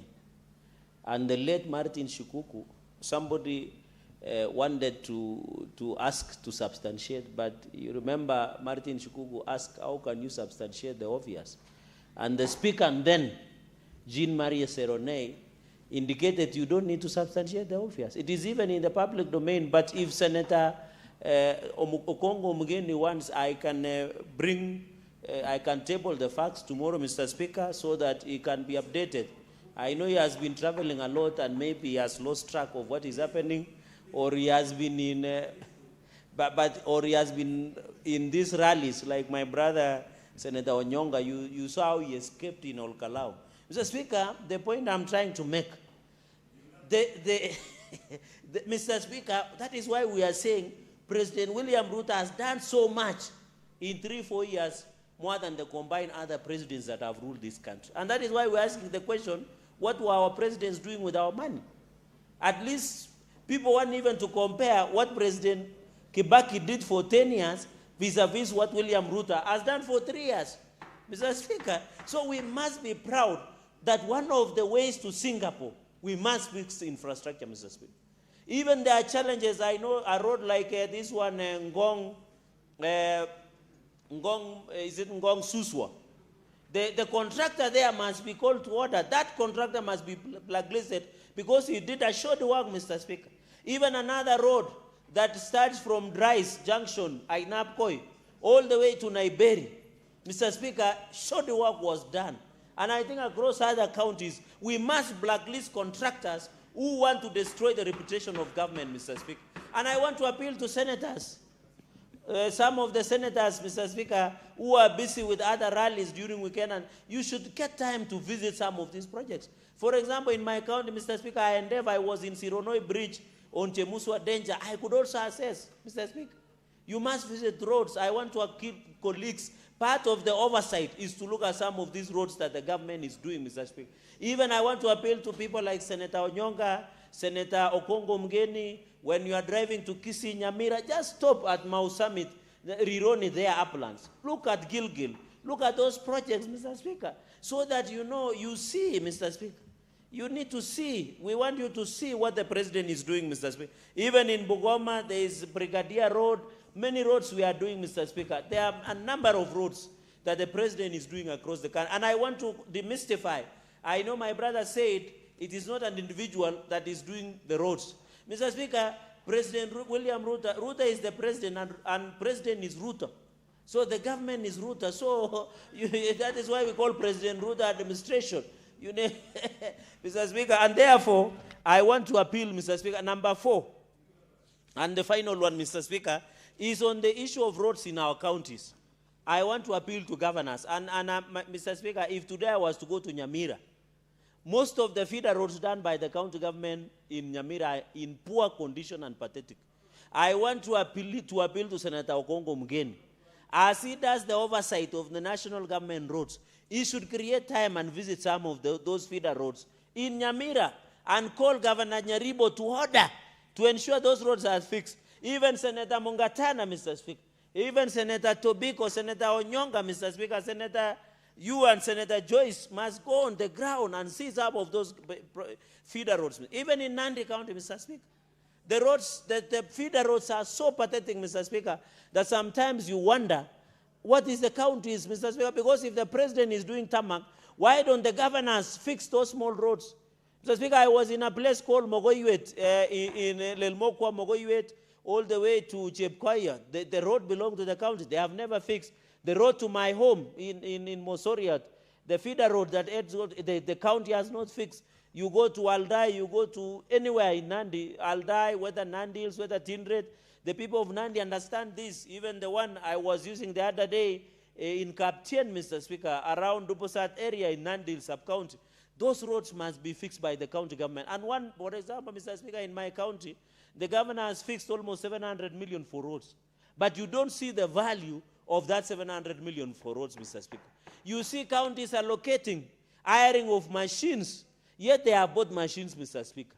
You see roads are being graded without marraming and culverting, Mr. Speaker. Where I come from and the region you come from, Mr. Speaker, and I think all of us where these regions we come from, you must at least marram the road, grade the road, and put the culverts, Mr. Speaker. But our counties are eating marram and culverts, even in Kisii, Mr. Speaker.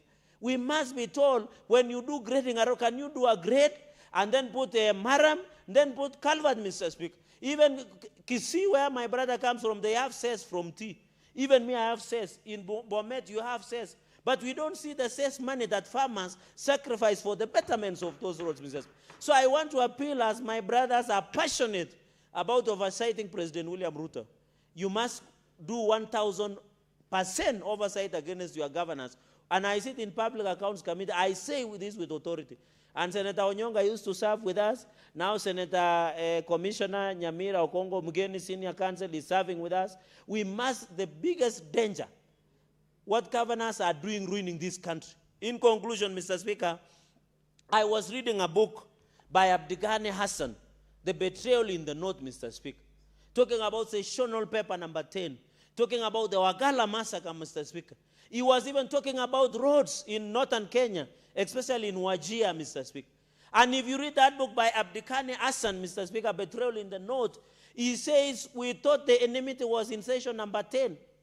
We thought the Wagala massacre was an enmity. But they are saying the current crop of governors in northern Kenya are now the modern day colonizers, that they are killing their roads, their education, their health, Mr. Speaker. And the funny thing, the author notes, is that most of them worship with them in the mosque, Mr. Speaker. And yet they come and colonize them and ensure the money allocated, which is more than 4 trillion that counties have gotten for the last 15 years, does not accounted in the north, Mr. Speaker. Even in the north, when it rains, especially in northern Kenya, most of these roads are swept by rains, which is the floods, Mr. Speaker, because the issue is that the works are not done properly, Mr. Speaker. So I want to advise, Mr. Speaker, and I know you are a man who is well read, I will ensure I give you a copy called Betrayal in the North by Abdighani Hassan, Mr. Speaker, so that you understand what this nation is going through. Colleagues and brothers and sisters in the Senate, the senators' colleagues, we must be aware, we must be cognizant, Mr. Speaker, and show that this country we can move forward, Mr. Speaker, so that we don't want to be like South Africans. We have had xenophobic attacks. And that is why, Mr. Speaker, during the World Cup, all African countries wanted South Africa to be defeated in World Cup, because we want to bring Pan-Africanism. The only way to grow Pan-Africanism, and as I celebrate Raila Odinga, was to create infrastructural network across. Cherargei, your time is up. Senator Onyonka. Thank you, Mr. Speaker. I have extremely wonderful accolades for my brother Cherargei. Only that his comments in this House have what I call selective responsibility. Mr. Cherargei comfortably criticizes President Uhuru Kenyatta as not having done much, and yet, Mr. Speaker, President Uhuru Kenyatta President William Ruto was President Uhuru Kenyatta Vice President for 10 years. You are the same people who are enjoying the roads being given to your areas where the opposition must never get services because we are behaving badly. But Mr. Speaker, let me get back to the matter on this roads bill. The truth is, if Kenyan leadership would be honest, this is an issue that should never raise controversy. The reason for that is that all of us wish and hope that all our regions should receive development equitably and equally. Historical injustices which have happened have made some of us take positions which are very uncomfortable, Mr. Speaker, on some of these matters. Why? Because we are always selective. We are always selective. So long as our area has got leadership, particularly the presidency, and the presidency does all the roads he wants to do in our area, it is actually okay for those other areas in Kenya not to get their roads. And Mr. Speaker, this is the greatest controversy about us as a people, that when we are fighting to share the national resources and the national cake, what we do, Mr. Speaker, we internalize that. We actually go tribal, we go communal, we even go up to the ward level. But when you are talking about national equity, nobody wants to talk about that. And yet, it's because of these inequitable levels of development and growth that have taken place in our country for the last 60 years. And that is why you have, whether it is the county, the sub-county, whether it is our own nation state.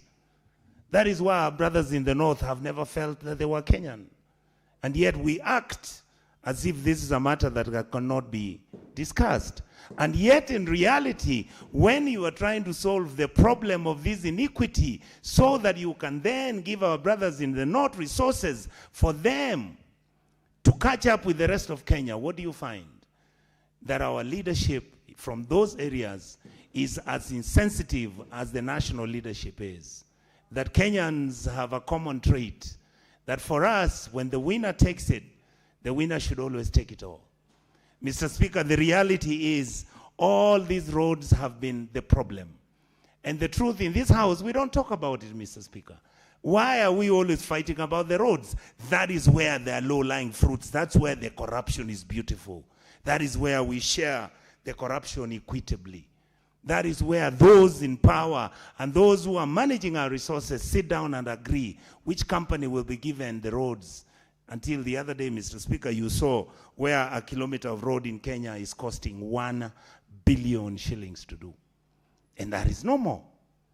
And when we are talking about, like the other day I was driving on this road being done, and I congratulate my brother Cherargei. Please, when you mention to the president, tell him we appreciate the little he's done, we appreciate. But when you talk about that he has done more roads than anybody else, you are lying in this house. That's why I want you to come and substantiate. That is why I would want you, Mr. Speaker, to allow Mr. Cherargei to come and give me how many roads have been done. Mr. Speaker, I apologize by not saying the truth. You didn't lie. You didn't say the truth. Mislead the house. Thank you, my brother. I would like to say, Mr. Speaker, that I would like Honorable Cherargei to come here tomorrow and look. Don't talk about the 47 counties. I want him to do only 4 counties. Kisii, he can do Kericho, Nandi, he does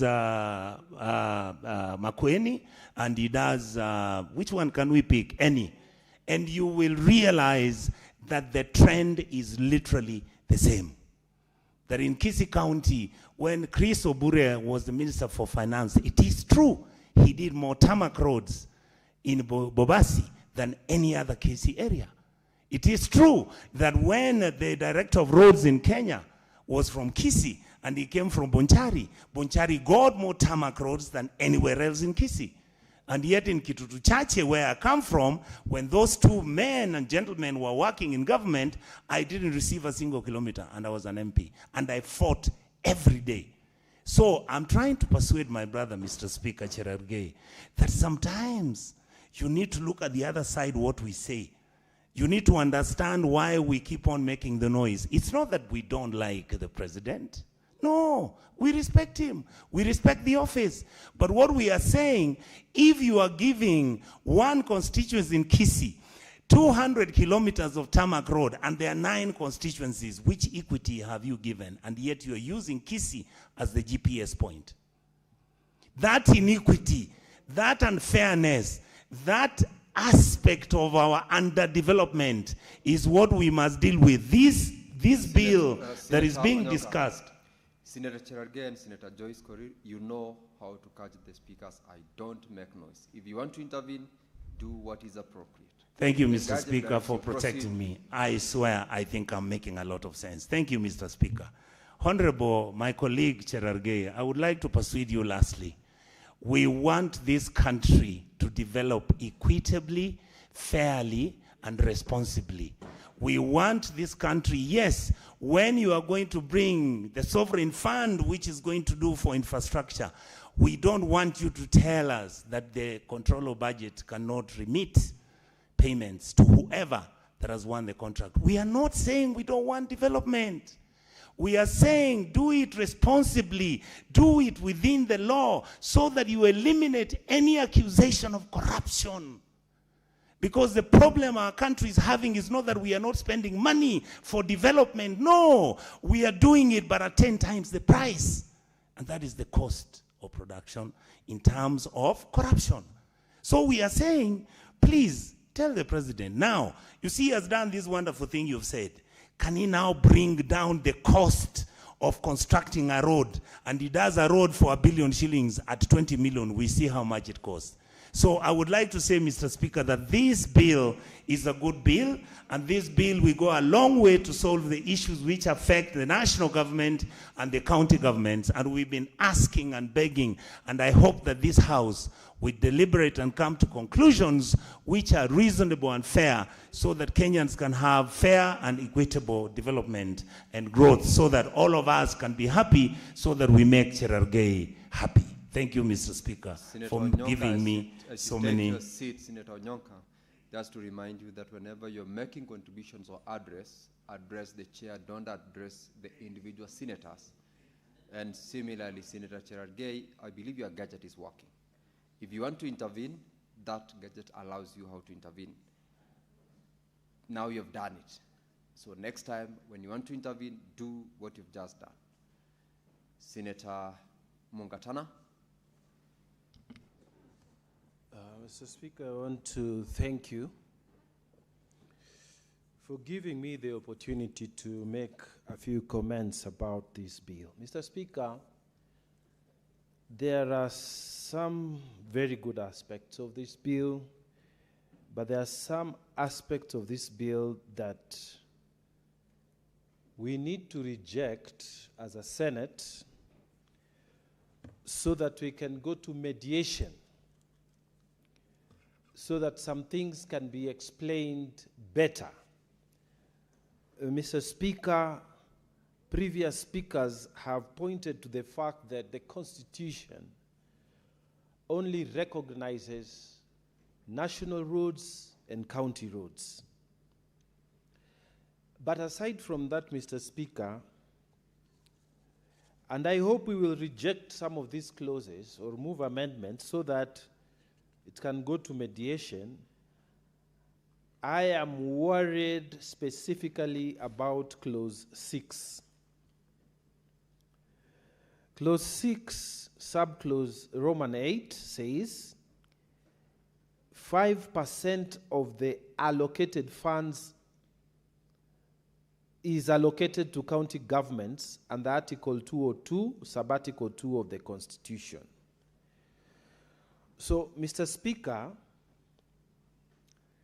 they are trying to say that all the monies that have been allocated, the county governments will only get 5% of the allocated funds for county roads.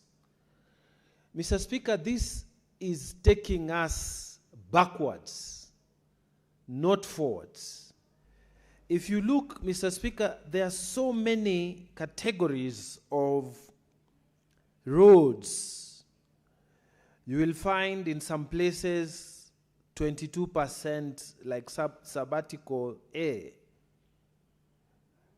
being increased to 25%. The Kenya Roads Board is going to increase to 25%. Other categories of roads are going to be increased even up to 38%. But then our governors are going to be given only 5% of the allocated funds. The county governments are only going to get 5%. Mr. Speaker, I don't know whether colleagues have seen this, But even when we are arguing here for equitable share, we are now heading to more than 35%. That's the target. We want to go beyond 35%. The equitable share has grown over time. But Mr. Speaker, these roads now, they are saying county roads should be given only 5%. That is taking us backwards. And I hope senators will see this. I hope senators will reject this particular clause.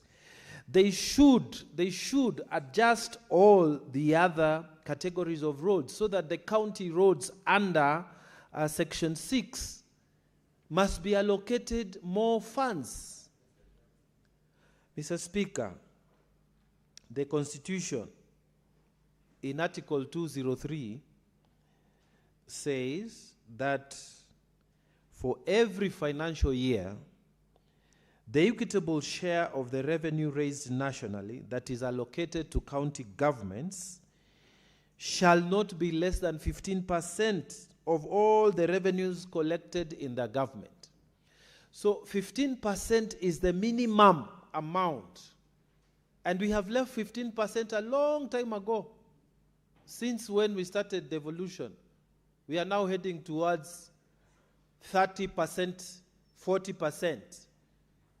So, for somebody to put in a written law, which is subservient to the Constitution, that county governments are going to get 5%. Mr. Speaker, this is a joke to the Senate. And I would urge all colleagues to reject this particular clause that is trying to make our county governments lesser government than the national government, that is trying to create an unconstitutional clause. And Mr. Speaker, even if this law passes here, good civic-minded Kenyans should go to court to raise the percentage to a minimum of 15%. At least 15%.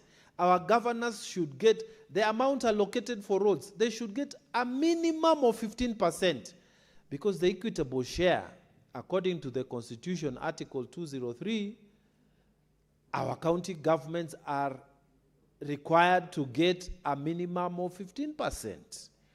So, Mr. Speaker, I take very strong issue with that particular section. Mr. Speaker, if you go again on the same page, the Kenya Roads Amendment Bill number 3, Bill 2025, it says on Sabbatical 4 that the board shall not approve any disbursement of funds to a county government unless the county government has made the requirements set out in subsection 5, A and B. What are these subsection 5 and B? They have set out that we should set up a special purpose account at the Central Bank of Kenya. They should have a designated department or division responsible for maintenance and rehabilitation and development of county roads. So, Mr. Speaker, you know what this law is trying to do? This law is trying to make the board, the Kenya Roads Board, superior to a county government, so that the county government of Tana River now must comply with what the Kenya Roads Board is saying. Mr. Speaker, we should understand that there are two levels of government. The Kenya Roads Board cannot be superior to the county government of Tana River, the county government of Nairobi, or any other county government. The person who wrote this law must be a person who does not appreciate what devolution is all about. You cannot subordinate a county government, a whole county government, to a board. How can the Kenya Roads Board be the one to determine whether funds are going to be allocated to a county government. How does that happen, Mr. Speaker? How? When we are here as senators, our business, Mr. Speaker, is to protect the counties. This kind of law is nonsensical, and we must not pass it. And I pray that senators will look at it again. This is nonsensical. How can a board be dictating what a county government should do? That doesn't make sense, Mr. Speaker. If that be the case, then even the monies that we allocate here as the equitable share from the Constitution, then we should have a board to determine what should go to the counties and not what the Senate passes. So, Mr. Speaker, I think this should just be sent away. This kind of thinking is informed by people who are still in the central government, in the national government, and their minds has never bought devolution. This kind of thinking is supported by people sitting in the treasury who want to control the monies that ought to go to county governments. And Mr. Speaker, they don't actually support devolution. How do you draft a law like that? And listen to this, Mr. Speaker. Sabbatical 3 there says, the cabinet secretary shall utilize funds allocated to subparagraph 7, Roman 7, to provide for equity in roads, maintenance, road-related emergency, primary oversight, and administration expenses. Mr. Speaker, they are trying to make the cabinet secretary the prefect of roads, including to be a prefect of roads for even county roads, Mr. Speaker. So it is the cabinet secretary's, decision on how to utilize funds, how he decides. He's the one who determines. It's the equity of these roads maintenance funds. He's the one who determines what should happen. The cabinet secretary. I don't know if our senators are seeing this, that we are creating in the office of the cabinet secretary powers for him to decide the equity. Why? Already we know that we are entitled to 15% minimal using the principle of transfer of equitable share. And right now we are doing over 30%. So, Mr. Speaker, if you look at that, it does not make any sense. This person who drafted this law must be sitting in the office of the cabinet secretary. And this person who has made this proposition must be very happy that it has passed in the National Assembly. It will not pass in this place, Mr. Speaker. And I think senators need to be sensitized to the fact that we are creating a prefect here. Why can't the county governments themselves supervise what is supposed to be maintenance? Why can't they create the equity themselves, Mr. Speaker? Why can't the figures be determined, predetermined? So that if this year, Mr. Speaker, we are getting 30%, for example, on equitable share, it should automatically be here that we will get 30% of the funds allocated for roads to come down to the counties, Mr. Speaker, to come down to the governors. We don't need a prefect. We don't need the cabinet secretary to be a prefect over the funds that are going to the counties. Mr. Speaker, this kind of drafting will expose the national government and the taxpayers of this country to a lot of litigation, because this is an unconstitutional kind of law. This law is wrong, the way it is drafted. And Mr. Speaker, they even say at sabbatical 5D that county governments should submit 6 months to the board an annual road plan.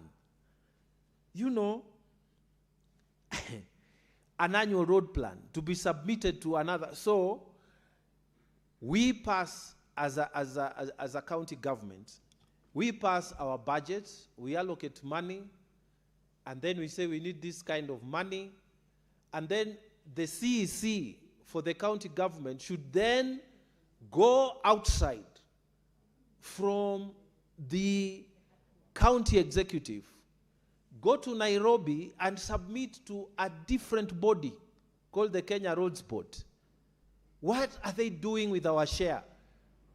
That the county executive for roads should go and submit an annual program to the roads board. Mr. Speaker, this is wrong. There's something, fundamentally wrong with the drafting of this law. This law is trying to tell us the Kenya Roads Board is superior to the county governments. This is trying to tell us the Kenya Roads Board is the one that should receive the annual program for making roads. Why? Why, Mr. Speaker? Is it that the Kenya Roads Board is another level of government? And we're supposed to be two levels of government? I reject, Mr. Speaker, this kind of thinking. We need county governments to get their fair amount of percentage, which is minimum 15%. The funds allocated to roads should automatically come. We don't want to be told, you need to submit plans to the Kenya Road Boards, or you need to do what to the Kenya Roads Board, or it is the minister, the cabinet secretary who should use his discretion to ensure there is equity. Mr. Speaker, I want to, in fact, make a point before I forget it. Leaving anything to the discretion of minister, the cabinet secretary, and I'm speaking specifically, leaving anything to the discretion of Davis Chirchir, the current cabinet secretary for roads, is a mistake. Mr. Speaker, the county of Tana River, the last financial year, there was no tarmac road that was built. The previous financial year, there was no tarmac road that was built.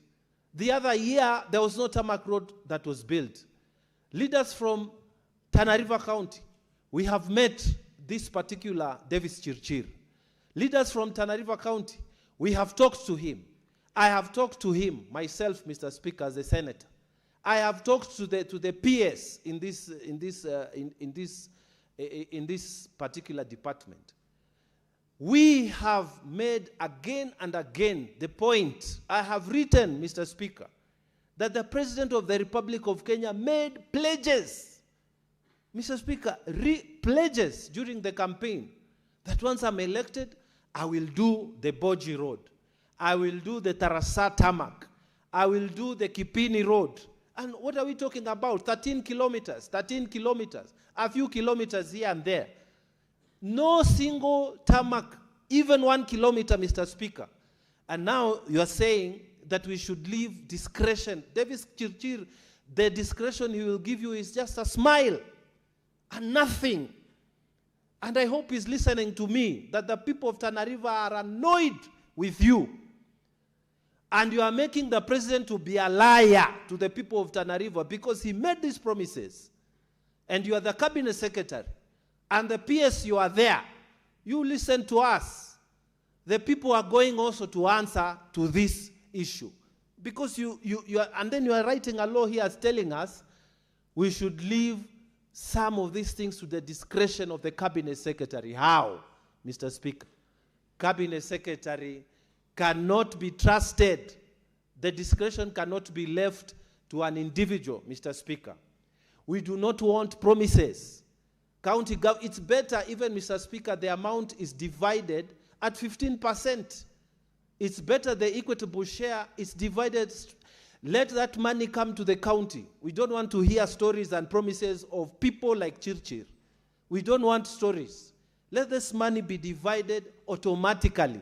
Let the money go to the county government so that the county government can decide this 15% that we have received, we are going to do 1 kilometer tarmac this year, 1 kilometer tarmac next year, 1 kilometer. If this money had gone to county governments, Mr. Speaker, and I'm not speaking for only Tana River, I know many other county governments, they would have done at least 1 kilometer of road. Leaving this thing to the discretion of a cabinet secretary is wrong law, and we must oppose it as Senate, Mr. Speaker. So, Mr. Speaker, I'm saying this Kenya Roads Amendment Bill has something good, but it has missed the fundamentals.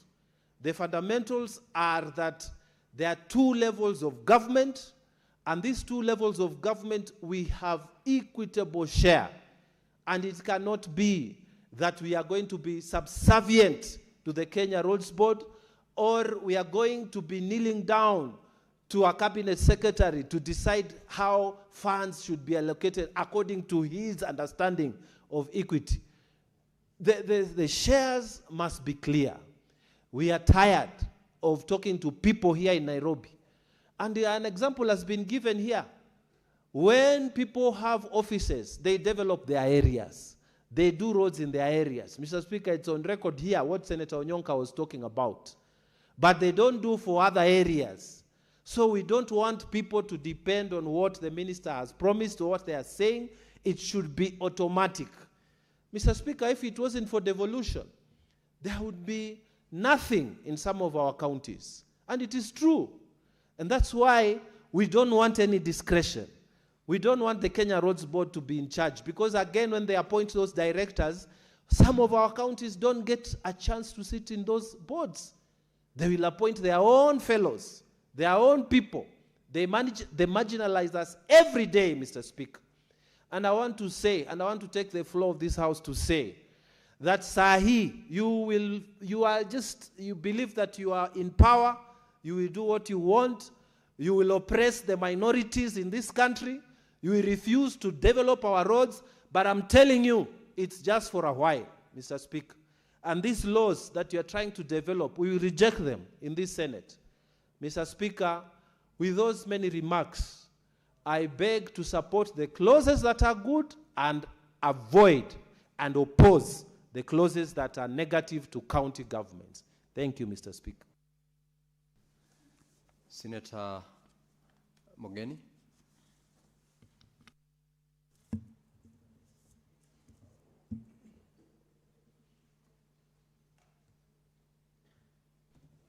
Yes, thank you, Mr. Speaker,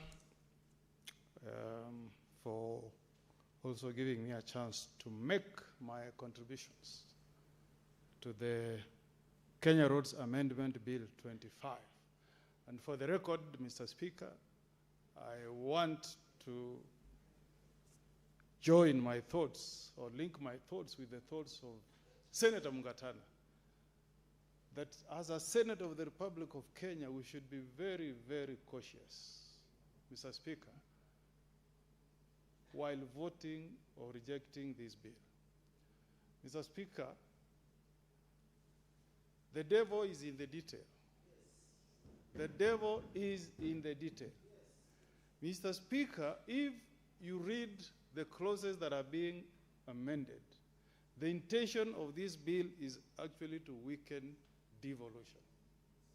The intention of this bill is to take more powers on road construction and rehabilitation away from governors to be under the control of members of parliament. Because, Mr. Speaker, if you want to understand what I'm saying, you need to read the provisions of the law that are being amended. I would like to begin, Mr. Speaker, sir, with the proposed amendment of Section 6(2) of the Kenya Roads Board Act, which is trying to amend paragraph D. Mr. Speaker, the increase on the amount that are supposed to go to roads that are being defined as roads linking constituencies, that's money that is going to be under the control of a member of parliament. And Mr. Speaker, for some of us who are here in the last parliament, we rejected a law that was brought to this house that was couched almost in similar language. And we did make a proposal, Mr. Speaker, that if members of National Assembly should continue having a say in the selection of road projects in constituencies, then we as senators should also have a say so that there is parity.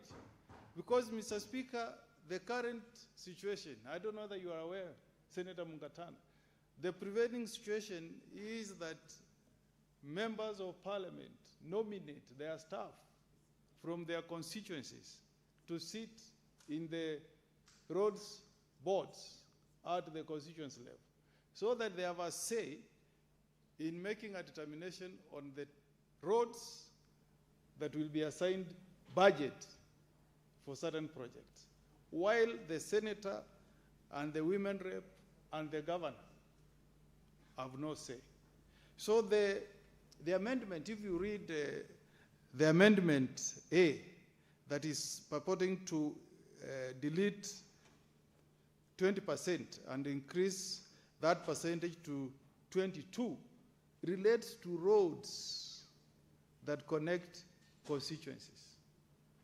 And that's where the mischief is. I'd want to read. The first one says 22% which shall be deposited into a special bank account to be called constituency roads fund account, to be maintained in every constituency.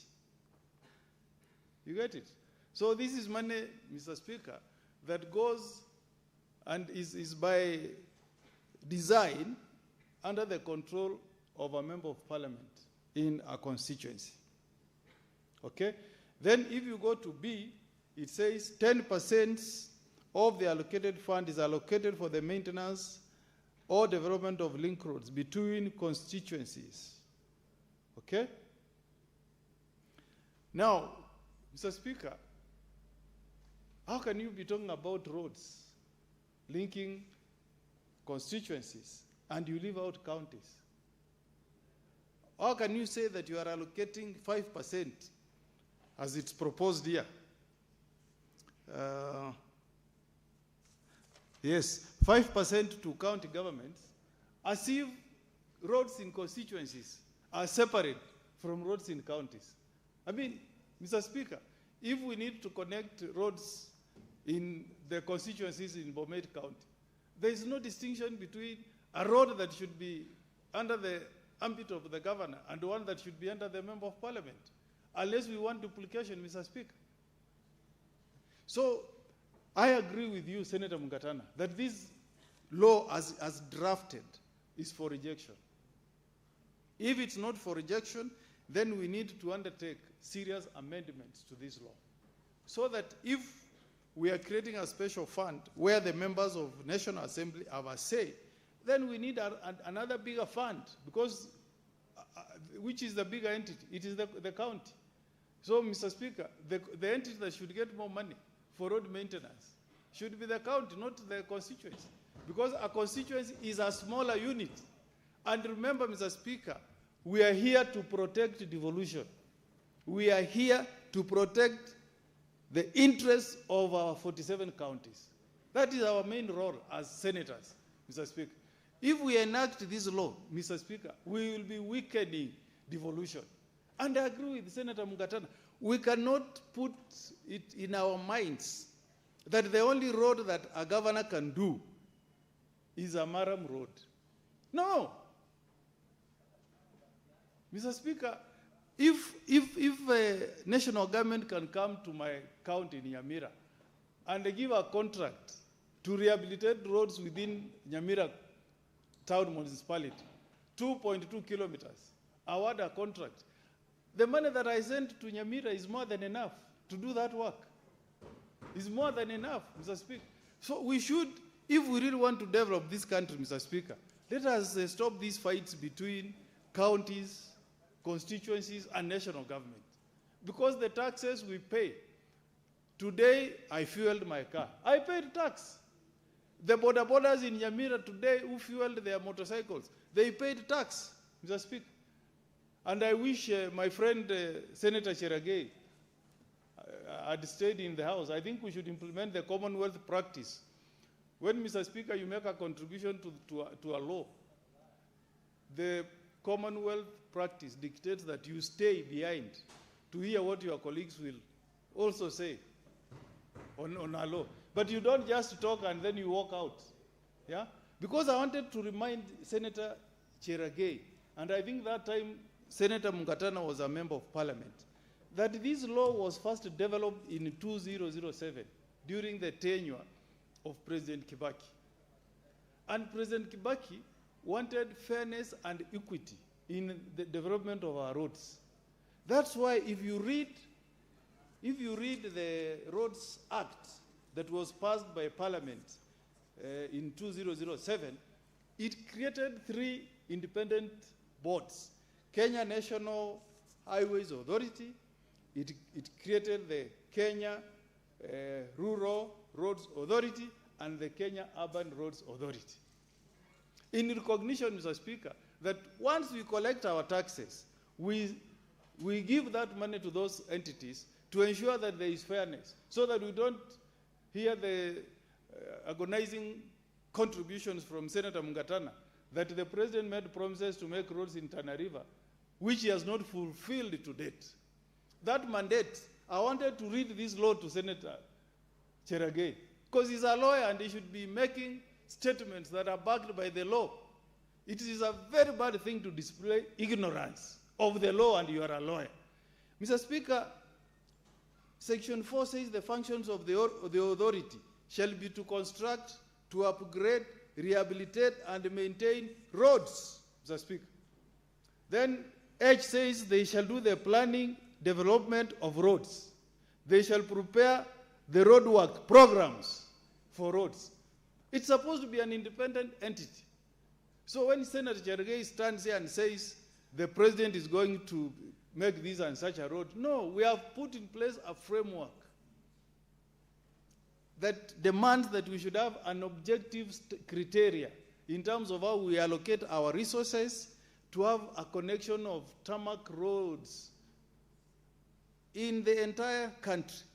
If you are a forward-looking leader, Mr. Speaker, you will never move your country to the next level by only developing one region.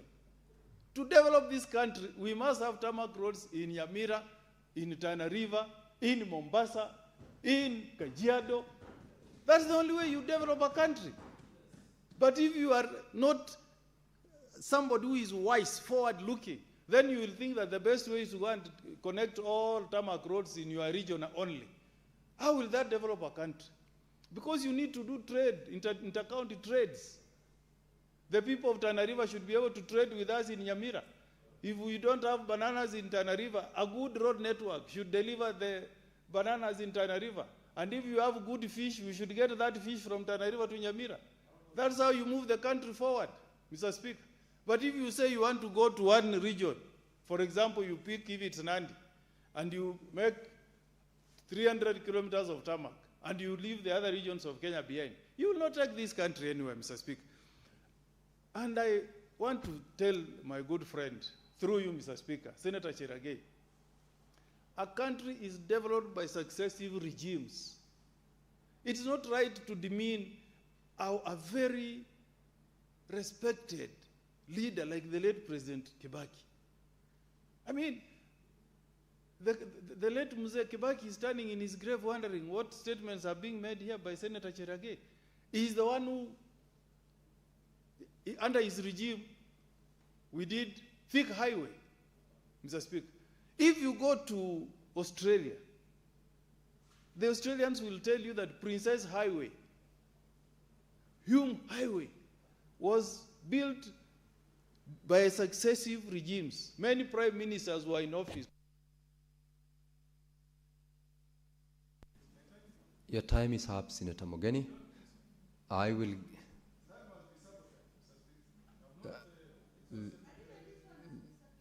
just confirm from the gadget so that we don't also rob you of your time.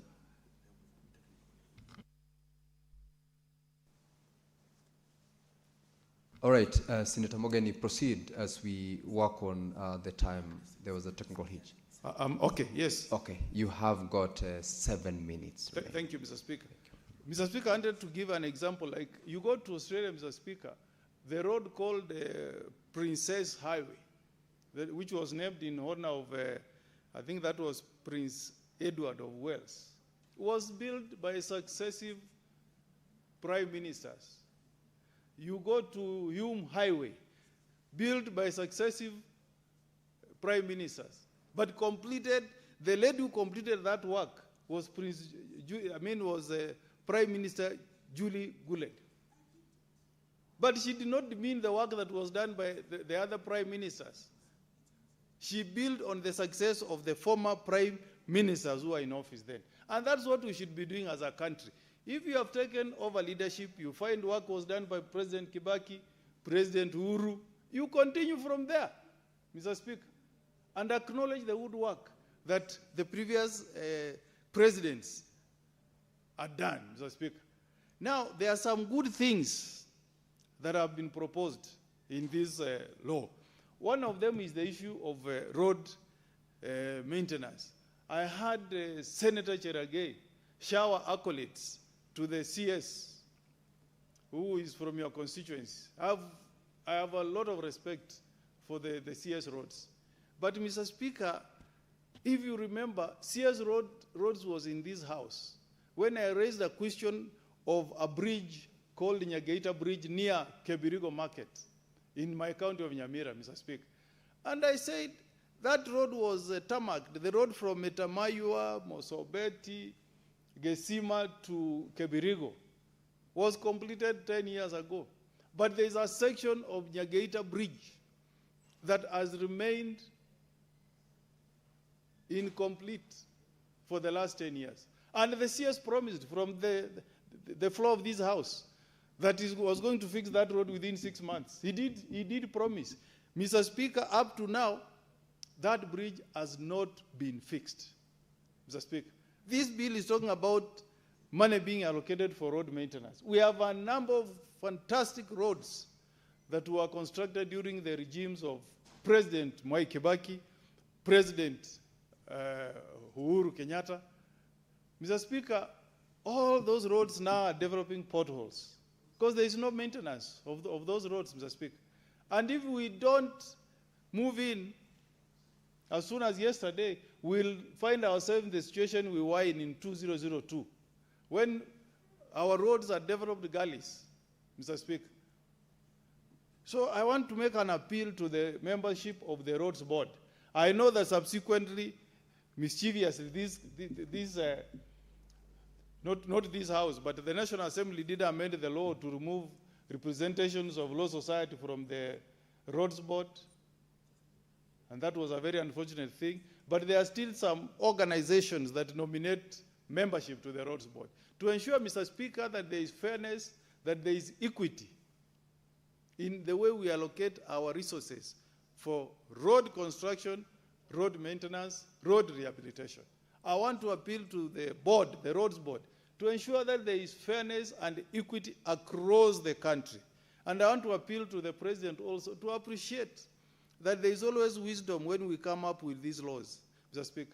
The first time, Mr. Speaker, that the Law Society of Kenya was given a chance to participate in making of, not even making, in making suggestions and contributions to laws that were being enacted by Parliament.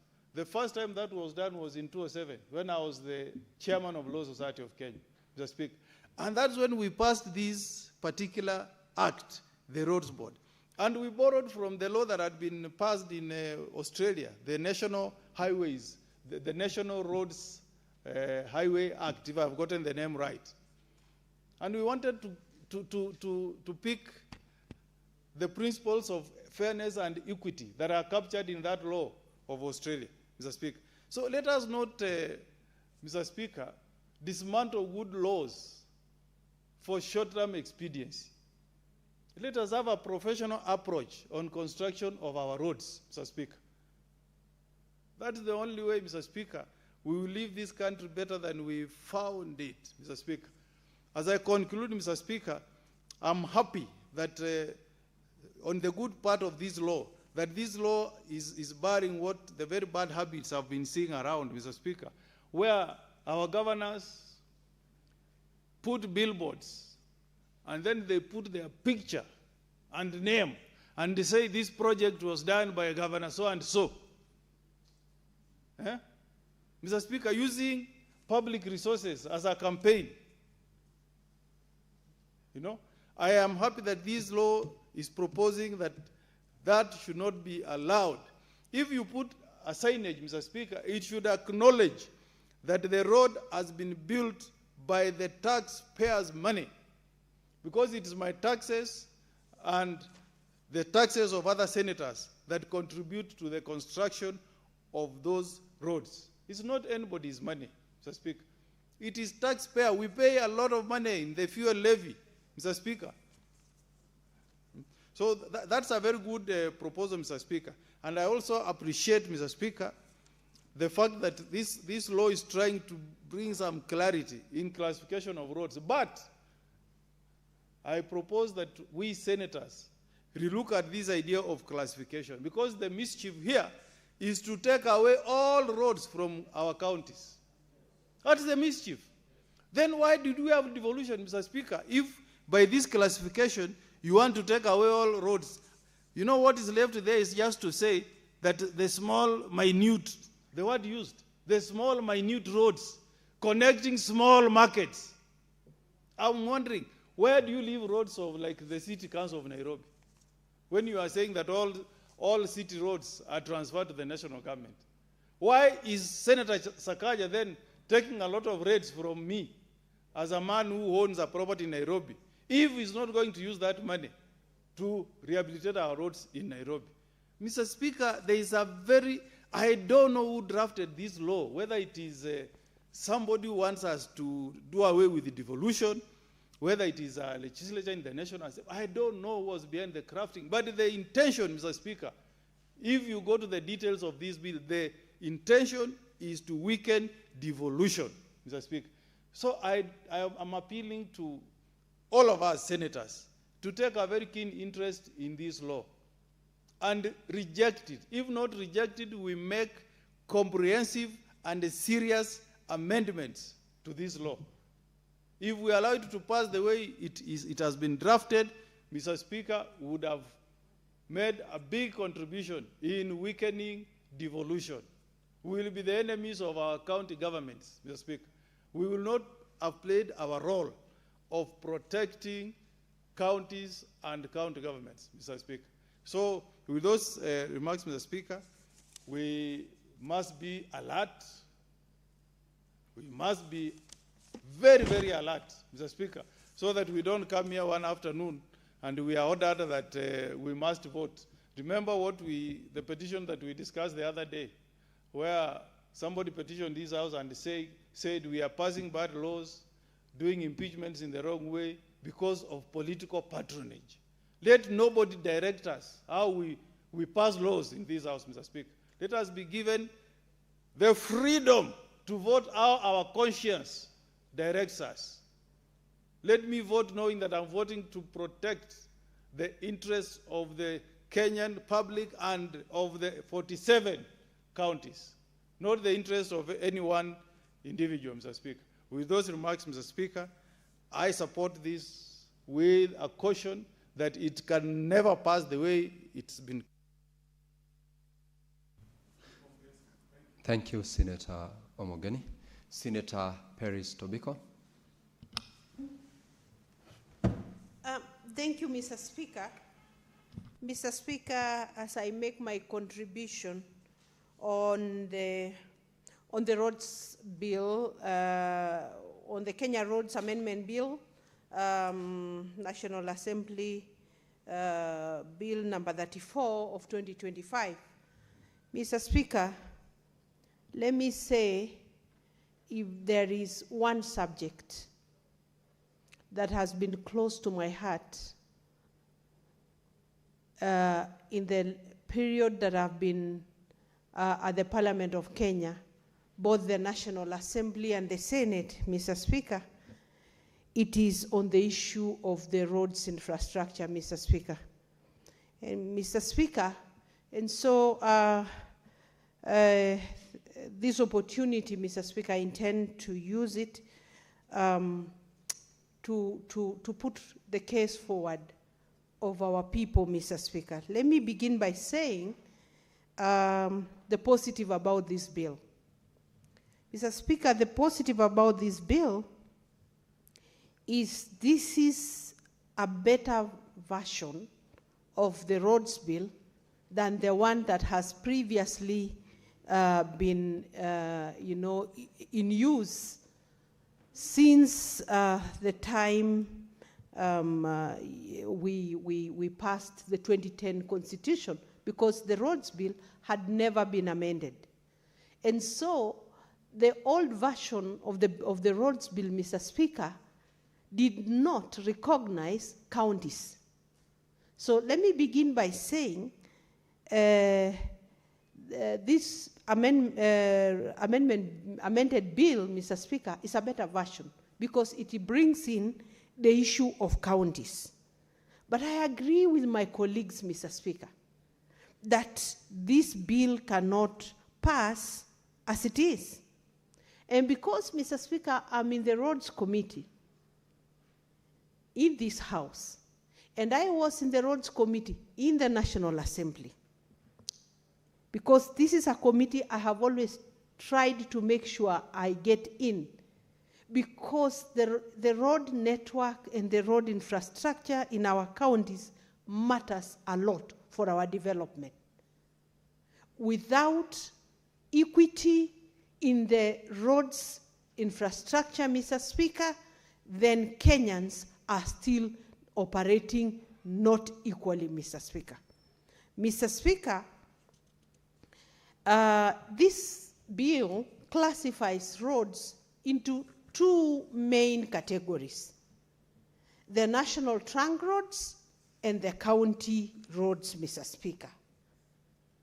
But, Mr. Speaker, what is shocking me, the bill we are discussing, I believe, is the one originating from the National Assembly, because we have our own version of the bill, of what the Senate is proposing. And, Mr. Speaker, now I see that we are headed to a mediation situation, because then we must bring the two bills together and see what the National Assembly is proposing and what we are proposing, Mr. Speaker. Because in our bill, the percentages are different. But because this is the bill on the floor, let me discuss this one, Mr. Speaker. Mr. Speaker, I see that the National Assembly has gone ahead to do more categorization of the national trunk roads, that there are national roads, there are urban roads, there are rural roads, and yes, I think that is their classification. And they even went ahead to also try and classify county roads, which, Mr. Speaker, I would say is not their mandate to do that. They should leave the classification of county roads to the Senate, Mr. Speaker, because that is our duty to do. Mr. Speaker, on the percentages in terms of revenue allocation, Mr. Speaker, I totally do not agree with the percentages that they have given, Mr. Speaker. Mr. Speaker, let me say this is where we must achieve equity. This is where Kenya must be brought to the same level. This is where devolution must be seen to work. This is where it must be seen to work, Mr. Speaker. Because, Mr. Speaker, if we don't get it right on the issue of legislation, then we will not even get it right on the issue of revenue sharing. We must get right the legislation so that we go to revenue sharing, and now hope the implementers at the executive level, both at the county level and at the national level, will do justice, Mr. Speaker. Why do I say this, Mr. Speaker? Mr. Speaker, if there is something that always hurts me so much, in fact, every time I'm driving into this house, at the parking, Mr. Speaker, you can tell my vehicle from the vehicles of the other senators, because it's a battered vehicle. It's a vehicle that looks like it came out of some hole because of our roads, Mr. Speaker. Mr. Speaker, one of our members who had contributed had spoken about roads at the northeastern, Mr. Speaker. And I would say, in fact, there are roads near Nairobi, there are counties that are the neighboring Nairobi, Mr. Speaker, but look worse than the road in the northern Kenya, Mr. Speaker. Mr. Speaker, the county I come from has only one international road, the road that leaves Nairobi towards Arusha. That's the road that is in Kajiado, Mr. Speaker. The other road, Mr. Speaker, that is in Kajiado is courtesy of Uhuru Kenyatta, the road that began from Isara, Mashuru, Kajiado, and coming towards Kiserian, Ngong, and going to Suswa. The other road, courtesy of President Kibaki, is the road going to Loitoktok. And that is it for Kajiado. Mr. Speaker, our urban centers, Kitengela included, Mr. Speaker, when Senator Cherargei was talking about security roads, it made me think of the situation in Kitengela. In Kitengela, when we have demonstrations, there is only one road into Kitengela and out of Kitengela. And so the days of demonstration, life is at a standstill in Kitengela because we do not have any other road out of Kitengela. It's only the Arusha road. It's only the one international road going to Arusha. There is no other road. There are no link roads, Mr. Speaker. There are no diversions, Mr. Speaker. Kitengela can be brought to a standstill on one single day through demonstrations, Mr. Speaker. Mr. Speaker, in Kajiado, until we cross over to try and join Mombasa Road, we don't have other roads that get into Kajiado, Mr. Speaker. Yet Kajiado, Mr. Speaker, has become the bedroom of many Kenyans who are working in Nairobi, Kenyans who have tried to invest and get their retirement homes in Kajiado, Mr. Speaker, because we are a hospitable community, we are peaceful, Mr. Speaker, there is a good environment in Kajiado where people can do their own food production. They can get fresh foods, get fresh milk. And so many of you, even those of you in this house, have interests in Kajiado. But I can tell you, every Kenyan who leaves Nairobi to come to Kajiado, the first thing they start doing is to bash the leaders of Kajiado that they are not working, that they have not done roads. It's not that we have not done roads. Seemingly, for any community to enjoy roads, tarmac roads, they must have the president coming from their community. That's the only time people get roads. That is why Thika Super Highway was done for central Kenya by Kibaki. That is why today we are seeing the Mau Summit Rironi Road heading to the other direction of Kenya. So for those communities that will never enjoy the seat of the presidency of Kenya, then we remain with nothing, Mr. Speaker. Mr. Speaker. What's your point of order, Senator Manago? Honorable Speaker, I rise pursuant to Standing Order 105 on a statement of fact. Is it in order for Senator Peris Tobiko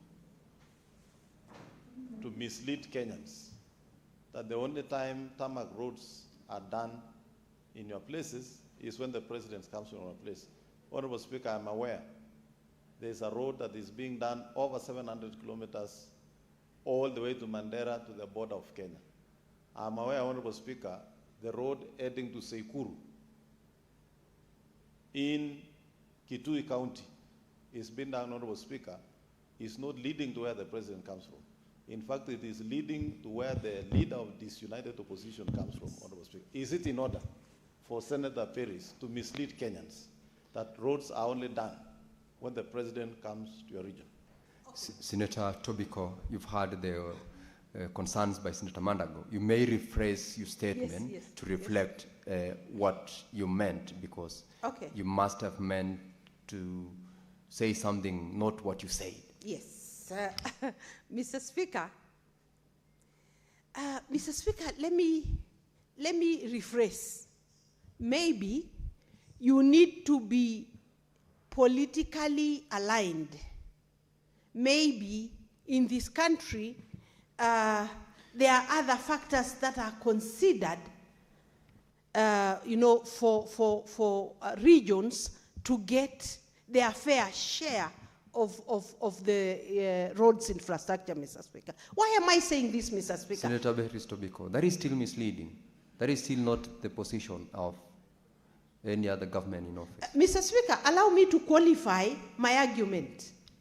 Allow me to qualify my argument, Mr. Speaker. Mr. Speaker, Kajiado is just here. Mr. Speaker, Kajiado is in the metropolitan area. Mr. Speaker, Kajiado should have been as connected to Nairobi as Kiambu is, and as Murang'a is, and as Machakos is, Mr. Speaker. Mr. Speaker, I am on record in this House mentioning the roads that are heading to the eastern region of this country from Mombasa Road, and comparing to roads heading to Kajiado. Mr. Speaker, I can mention each single road, Mr. Speaker, heading that has been tarmacked very, very recently, Mr. Speaker, towards Machakos, at Kinanie. There's one going to Kinanie, Mr. Speaker. There is a road going to Moa Hills, Mr. Speaker, which is tarmacked. Mr. Speaker, there is a road, interestingly, that goes to Stony Earthy Resort, and close there, Mr. Speaker, it would have crossed the railway line to Kajiado County, but does not cross the railway line, Mr. Speaker. Mr. Speaker, there is a road that heads to Machakos Junction from Konza Junction, Mr. Speaker, and the same road on the Kajiado side, Mr. Speaker, is bare. It's Maram, but old Maram that has potholes, Mr. Speaker, when we see Kenyans who are our neighbors enjoying good tarmac roads, Mr. Speaker. Mr. Speaker, there are many other roads. There's another one in between, even between Machakos Junction and Konza Junction. There is another road, Mr. Speaker. So, Mr. Speaker, when I say the same roads should head to Kajiado, as they cross Mombasa Road to Machakos, let's have another one crossing to Kajiado. As they cross the road to Makueni, let's have another road crossing to Kajiado, Mr. Speaker. Mr. Speaker, the road going to Magadi is so narrow, Mr. Speaker. Yes, it's a road that should be major, Mr. Speaker. Mr. Speaker, for you to go to Ngong, Kiserian, Rongai, Mr. Speaker, which should be a circuit, around Nairobi, Mr. Speaker, the road should be more than doubled because of the population around there, Mr. Speaker. But go to Kiseria, Mr. Speaker, you will find children going to school with mud because their roads are not tarmacked within Kiserian. The roads in Rongai, Mr. Speaker, are in terrible situation. And these are towns that are just neighboring Nairobi, Mr. Speaker. Mr. Speaker, the situation in Rongai should equal to the situation in Karen, because we neighbor Karen, Mr. Speaker. Yet we look like we belong to another world, Mr. Speaker. Mr. Speaker, the only thing I'm saying is that there should be equity in the distribution of resources, Mr. Speaker. You know, when Senator Mandago talks, I saw the roads in Eldoret, Mr. Speaker. You know, he comes from another world. We come from a different world. And I'm ready to invite him to my home so that he sees what I'm talking about, Mr. Speaker. Mr. Speaker, our roads are bad. Mr. Speaker, Senator Cherargei had spoken about the SGR. The SGR crosses from Mombasa, crosses Kajiado County, but all the substations in Kajiado County are not working. They have not been operationalized. Why is it that the substations that are working is at Emali and Voi, but when it comes to Kajiado, the one at Stony Yathi is not operational? We've been treated like we do not need infrastructure, Mr. Speaker. We've been treated like Kenyans who are second-class citizens, Mr. Speaker. Mr. Speaker, I am stating facts. Anyone can go verify the situation in Kajiado, Mr. Speaker. And so, Mr. Speaker, we must get it right with this bill. We must get it right now, or otherwise, then this House will participate in a situation which demoralizes other Kenyans, which antagonizes other Kenyans, which, Mr. Speaker, oppresses other Kenyans. Thank you, Mr. Speaker. Thank you, Senator Paris Tobiko. Senator Catherine Muma. Thank you, Honorable Speaker, for an opportunity to contribute to this amendment bill. And I'd like to join my colleagues to say that this is a bad bill which needs to be rejected or substantively amended. Honorable Speaker, after the 2010 Constitution was passed, the Constitution provided for the transitional authority. We established the transitional authority as a neutral body to try and help operationalize the fourth schedule to the Constitution. And that was to ensure that the national government does not act in self-interest in terms of assigning functions. And that's how the laws that operationalize the Constitution were put in place, and that's how the functions that were assigned to both levels were put to place.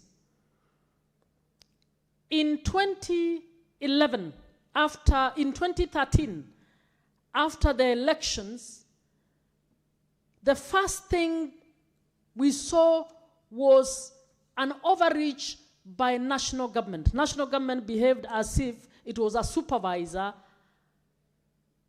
And Senator Mandago, you are one of the first governors. You will recall they did not want to operationalize counties. They felt their job was to give capacity to governors. I'd like to commend my hero then, Governor Isaac Ruto, who was chair of Council of Governors, who refused and mobilized all the governors, and they fought until they were allowed to start operating as counties.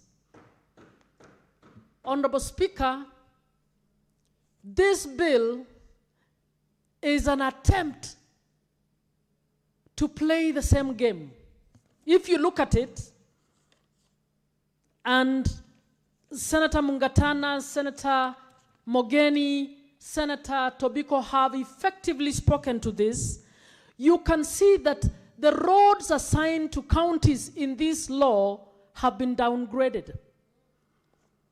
Now there is a new description defining what county roads are, and you can see the pathetic description saying that the county roads are the ones that link ward to ward, and something that goes to the sub-county, as if a sub-county is not part of a county.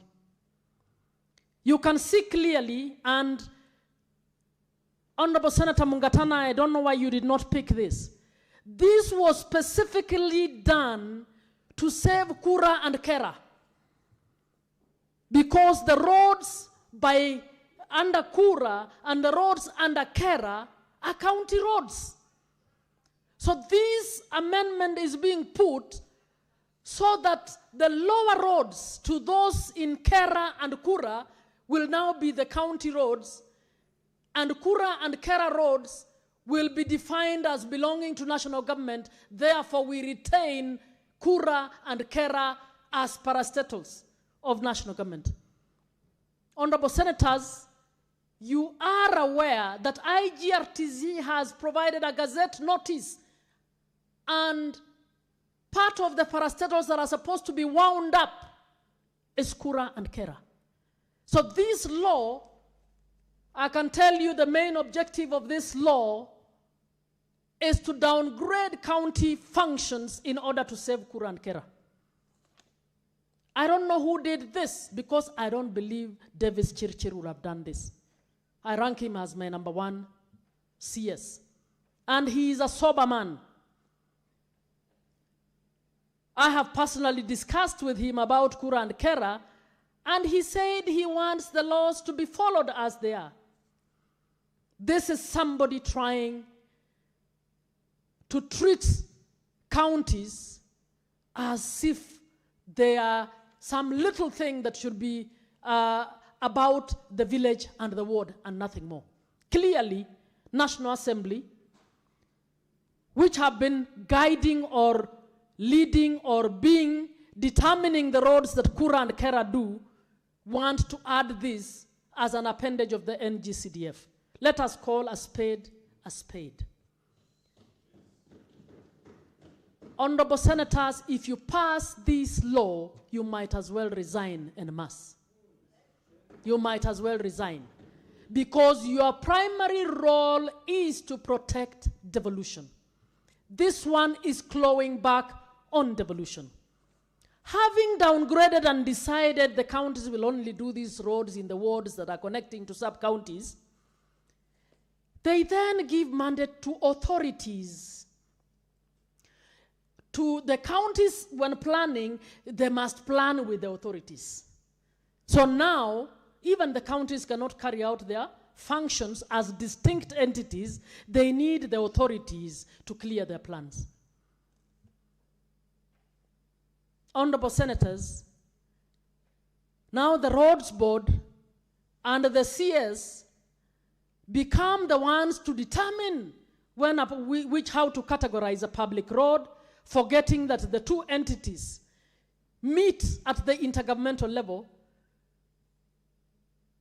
They decide which standards should be there, which is a national government role, should be set up by a national government, but counties independently should be implementing their functions, respecting those standards that have been set up by national government. It was never intended that a parastatal would be the one supervising counties on the delivery of their mandate. So looking at this bill, I need not go very far with this bill. Clearly, there is something fundamentally wrong. And I think it would be wrong of us to pass the law, because in fact I don't know who the mover is. I don't know whether it is a government bill, I'm sorry to say, or whether it's a private member's bill. And if it is a government bill,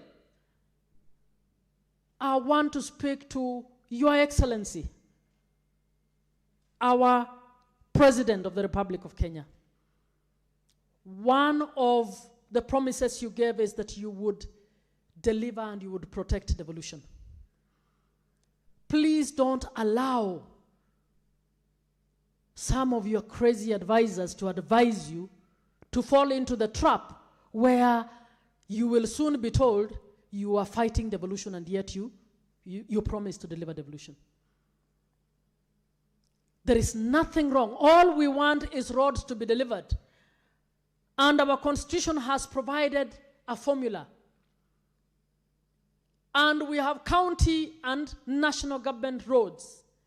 What we need is faithful transfer of funds that have been undertaking county functions at the national level, and then we meet at the intergovernmental connection to evaluate, to find out how we are delivering on these services. Senator Perez Tobiko.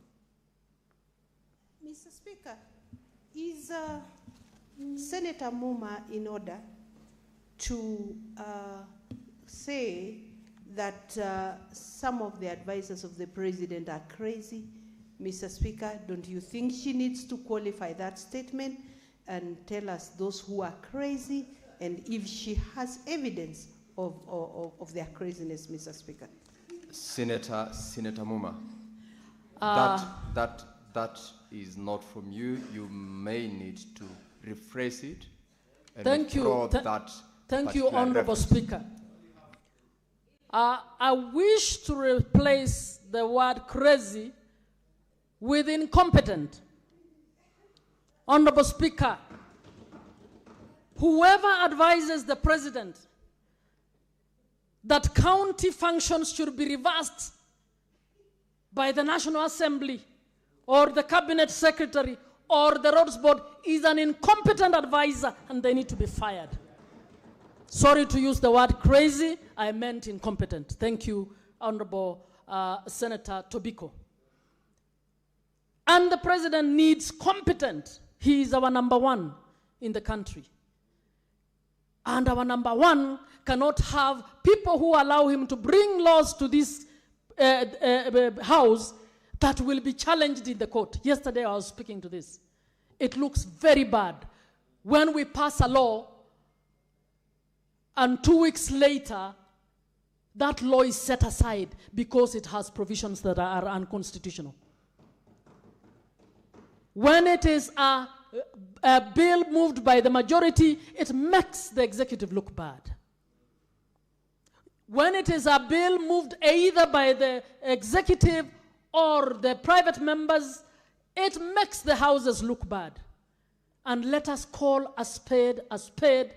And I am pleading as senators, let us not fall into the trap of assisting those who are incompetent to make our country look bad. Even for those who love the president, show your love by ensuring that we pass the laws that are aligned to the Constitution. I am sure the president has no problem if he wants to deliver 10,000 kilometers of road. He can deliver those 10,000 kilometers of road through a good coordination of both levels of government. And we have an intergovernmental mechanism. He has a summit where he will sit with the county governments. He has a mechanism through additional allocations fund where he can decide, if I want to fast track roads in Kajiado, this is the way to go about it. This law is not taking us there. This law is taking us backward. Honorable Speaker, I believe we need to meet and decide, is the Roads Board an actor for national government, or do we want the Roads Board to be an intergovernmental mechanism? If the Roads Board is an actor for national government, all it can do is set standards. All it can do is provide a regulation, and what it might do is supervise, if it wants to supervise or implement the part of the function that belongs to national government.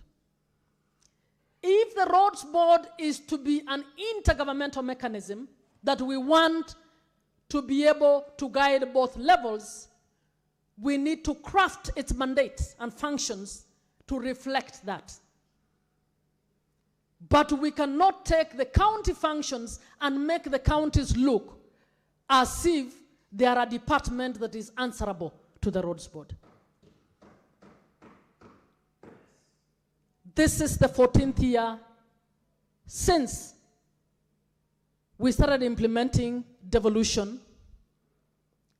It is the 16th year since we passed the 2010 Constitution. Honorable Speaker, I am pleading with this House. We are getting out of hand on the question of disrespect for the rule of law, as led by the Parliament, National Assembly, and the senators. And yet, we are apparently the ones who should be understanding how to write good laws, how to protect the Constitution. We are here to represent the people to ensure that we protect the Constitution. I am disappointed at this kind of law, and I am requesting that the relevant committee call a meeting, whether it's a kamkunji of everyone, but must not allow this amendment bill, must not defend it in this Senate.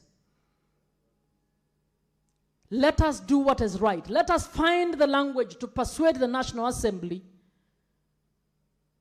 that they all come from counties. There is no constituency that is out of a county. So I don't know why National Assembly must keep fighting counties. Article 6 provides for a collaborative and cooperative type of devolution in Kenya. It was never intended that the National Assembly would be at the forefront, a representative of the people, fighting the constitutional provisions on the kind of governance that the people of Kenya chose. And I personally am just tired of this type of laws. I am tired of how much the taxpayer is spending in courts on embarrassing litigation about laws that have been passed by people calling themselves the #1 lawmakers in Kenya. Let us do what is right. I reject, Honorable Speaker. Senator Mandago. Thank you very much, Honorable Speaker, for the opportunity to contribute to this Kenya Roads Amendment Bill number 3, 2025, National Assembly Bill number 34. Honorable Speaker, first, let me say that the amendments that have been brought to this House, Honorable Speaker, are not consistent with the distribution of functions by the Constitution of Kenya, Honorable Speaker. Honorable Speaker, if you look at the classification process, the Ministry of Roads have unilaterally decided, Honorable Speaker, to classify the roads without the involvement of counties, Honorable Speaker. Honorable Speaker, in this classification, it is clear that there are roads that are currently under counties that are being upgraded to national government roads agencies, Honorable Speaker. And unfortunately, Honorable Speaker, what we have seen is that the roads that are deemed to be under national government, under the 3 roads agencies, Honorable Speaker, are to a large extent perceived to be roads run, established, and supervised by the members of Parliament, Honorable Speaker. Honorable Speaker, what I read from this bill is that the honorable members of the National Assembly would actually want to increase their NGCDF without necessarily putting that money in NGCDF. As we speak, Honorable Speaker, members of Parliament on average are supervising directly more than 500 million towards their constituencies. I have no problem, Honorable Speaker, with the existence of Kera, Kura, and Kena, having been part of the team of governors, Honorable Speaker, that agreed that the existence of Kera and Kura is necessary, Honorable Speaker, considering that some of the funding and the wisdom of that was that because some of the funding is from our development partners, Honorable Speaker, and that by that time there was no law that was allowing counties to access those funds directly. But now we have conditional allocation bill that was passed, And therefore, from time to time, the laws must be reviewed to be robust, and the institutions must also be responding to the issues. Honorable Speaker, I have a big problem on the percentages that have been given in the sharing of the resources to counties. Even with the classification that has been given, what must be known is that the bulk of the roads will still remain with county governments in terms of kilometer of road network. If you put together the road network under Kenya, the road network under Kura, the road networks under Kera, combined, can only form probably a third or less than a third of all the kilometer of roads in the country, Honorable Speaker. That is to say the bulk of the roads will still remain with the counties. Honorable Speaker, as we defend that counties must, more resources must go to counties, and this percentage is slow to maintain those county roads, I also want to say that this bill has also been motivated by the fact that the current county governments are also not, our governors are not serious with the works they are doing. I wish Senator Perez Tobiko was here, because she was saying she went to my county and she found a lot of tarmac roads. Honorable Speaker, it is the work of the resources this Senate appropriates to counties that you see the road networks that are in Eldred, plus the supervision that we are able to do on the other road agencies, Honorable Speaker. So I'd also want to encourage counties that they cannot sit and have road agencies doing road maintenance, encouraging them to continue to do maram roads, even in towns, Honorable Speaker, instead of putting the resources to tarmac the roads. Honorable Speaker, we must ask our counties to be accountable. I've had some governors, Honorable Speaker, and what disappoints me even most is to have people who have served in this Honorable House as senators, and they are now governors. And in their time in the Senate, they used to visit us in the counties to oversight, to make a lot of noise. But now that the shoe is on the other side, now they are governors, when they are asked to account for the resources, Honorable Speaker, then they are the ones moving around the counties, crying that they are being, senators are not allowing them to do their work. Senators are doing their work of oversight.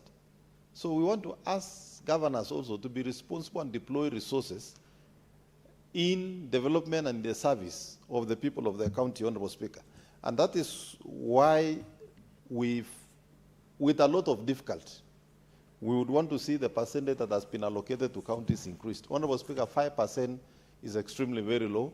Personally, I would propose that that section be amended, Madam Speaker, so that counties can get a minimum of 15%. We are also aware that whether the roads are, even the so-called national trunk roads and the other classifications have been done under national government agencies, Madam Speaker, they all are roads that cross one county to another.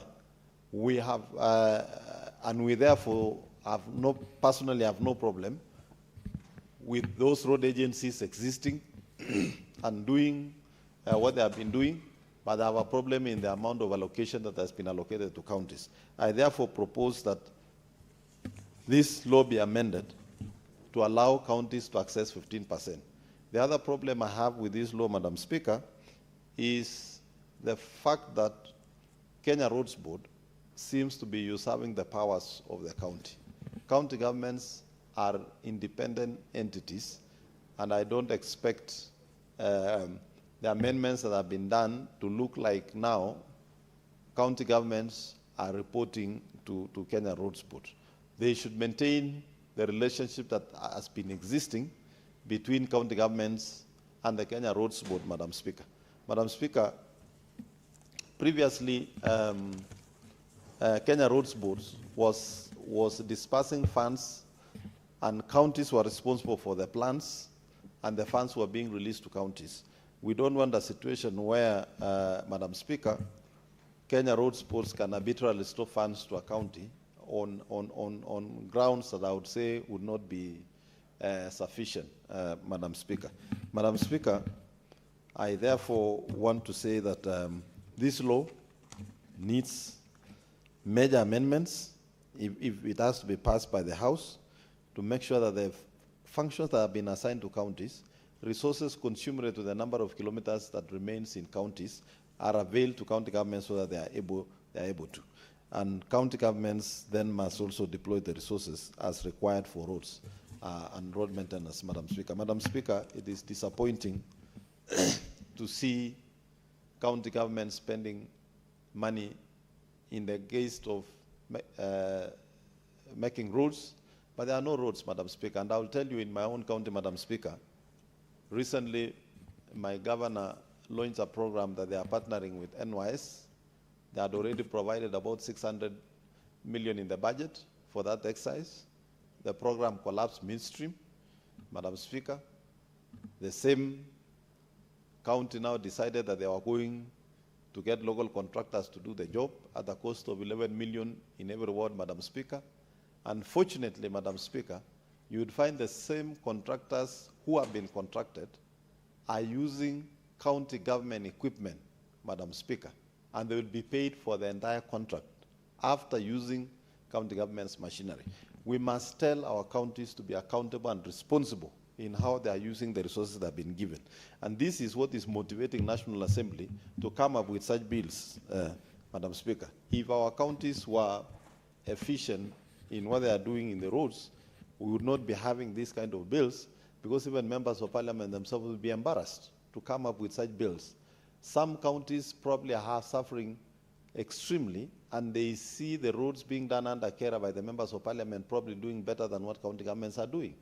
And I would want to urge Senator Perez Tobiko to have a sit with this governor and find out exactly where the money for the roads in that county is going.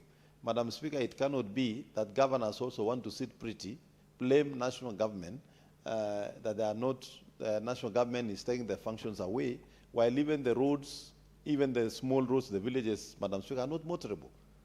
And these are roads probably that don't even need tarmac, Madam Speaker. So we also want to ask counties to be responsible so that we also support working governments, Madam Speaker. With that, Madam Speaker, I submit. Senator Sigei.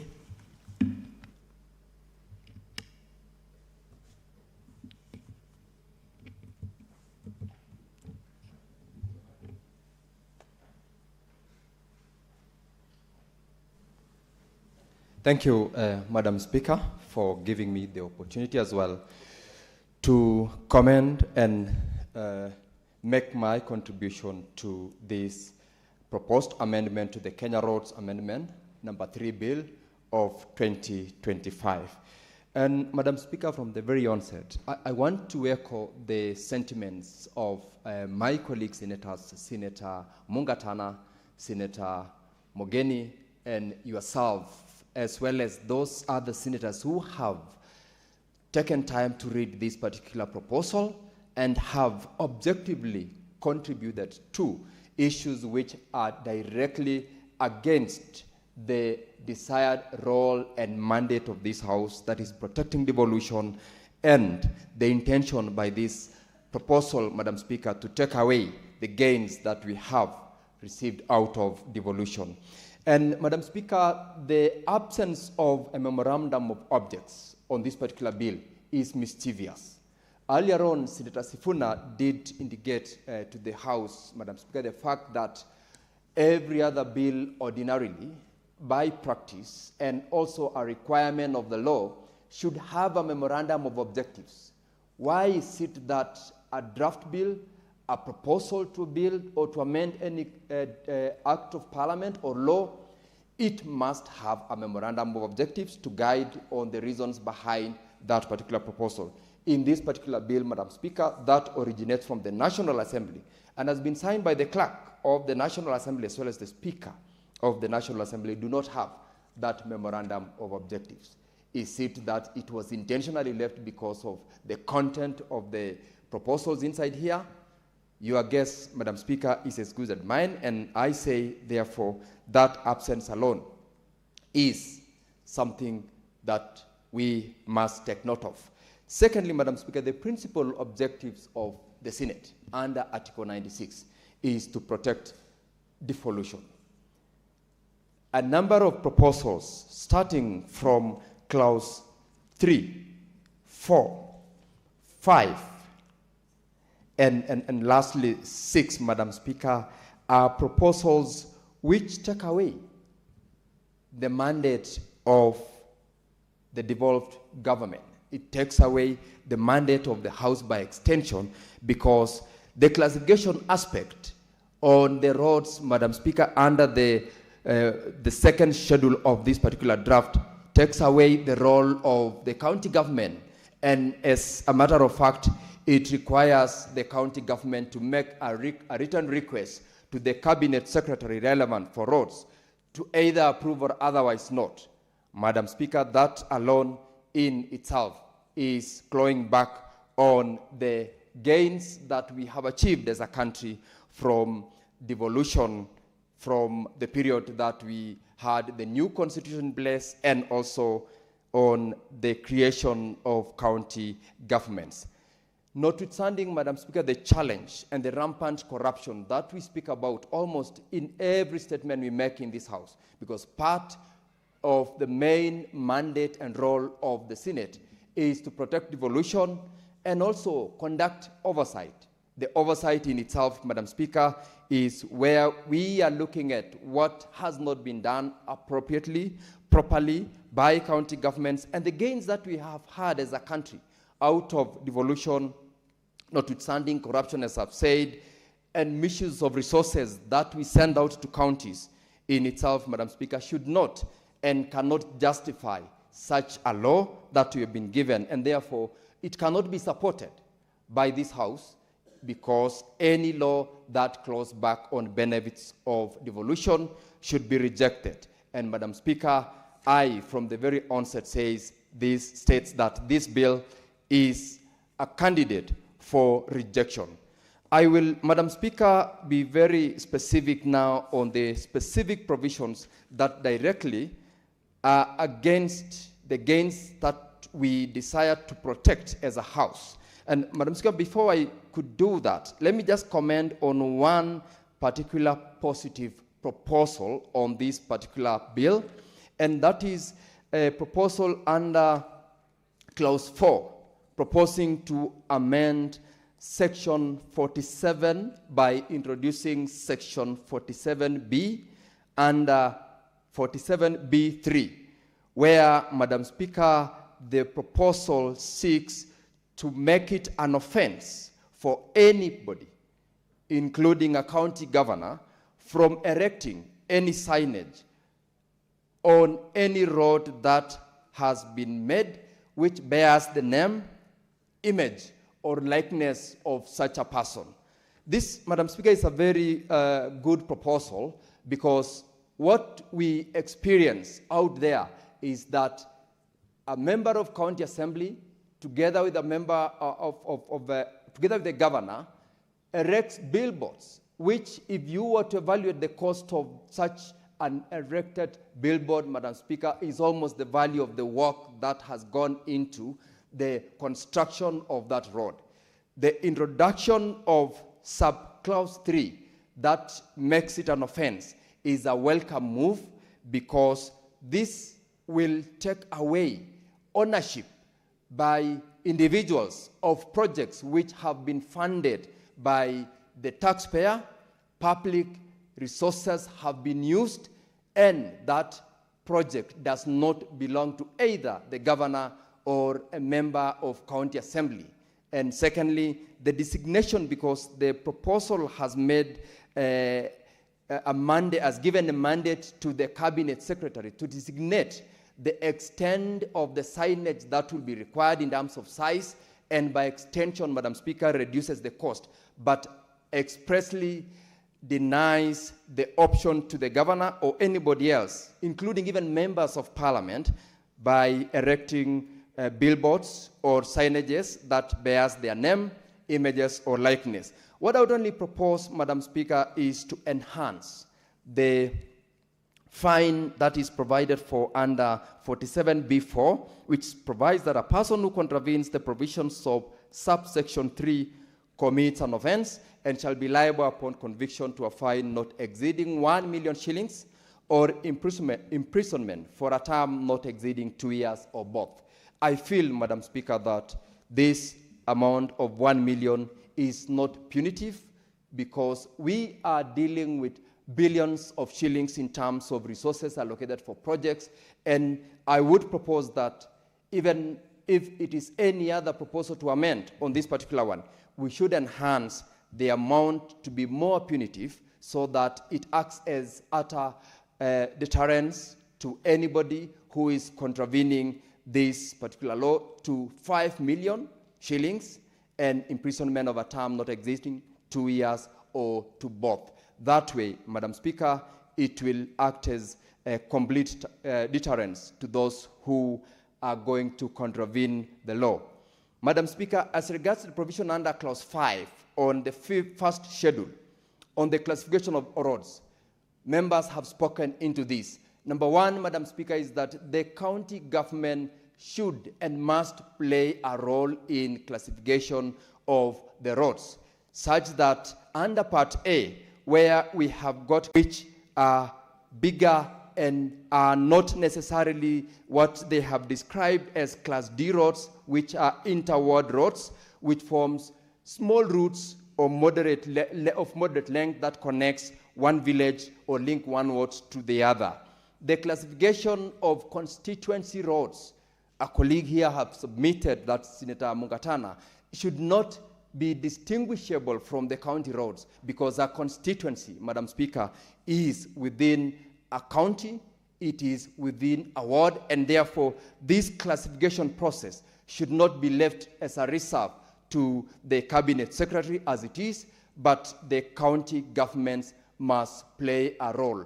The provisions therefore under this schedule takes away the mandate of county governments, which is against the Constitution, and by that provision, this proposal should make this bill collapse. Critically, Clause 6 seeks to amend Section 6 of Cap 408A. And the mischief, Madam Speaker, which also makes me to oppose strongly this amendment is the increase of the allocation of Section 6 of Cap 408A on constituency roads, increased from 22% to 25%. In the absence, first of all, of the memorandum of objectives, and secondly, the mischief here is, Madam Speaker, to increase the amount that is going to be under the management and administration of members of parliament. Remember, Madam Speaker, this is a fund that is purely managed, as it was put clearly by Senator Mogeni, by the members of parliament. An increase of from 22% to 25% without more explanation in itself is something that is taking away more resources, which is entirely to do or construct roads within a county, which ordinarily should be a mandate that we can still retain to the county governments by enhancing the allocation.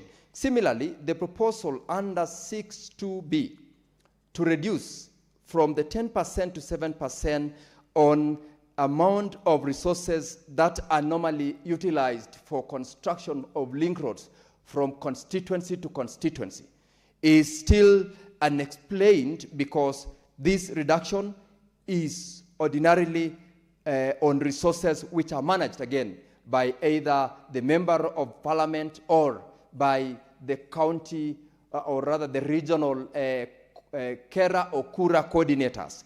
These two amendments, one to increase and one to reduce, is mischievous because it looks as though the amount to be enhanced is to the resources that will be under administration of one member of parliament, and it takes away, Madam Speaker, that role that we are looking at to be the role of county governments.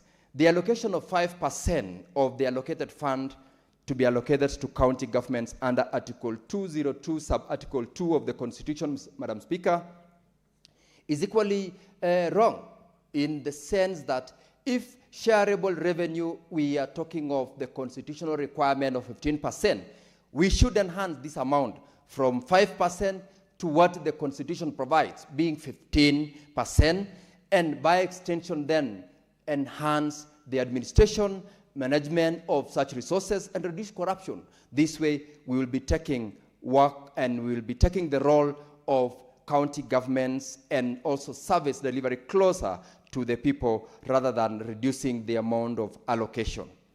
The elevation of the board, Madam Speaker, under clause 6.4 to that of controlling the role of county government is wrong. This is what the proposal reads. The board shall not approve any disbursement of funds to a county government unless the county government has met the requirements set out in subsection 5A and B. Subsection 5A and B requires the county government to perform certain tasks, including opening an account with CBK.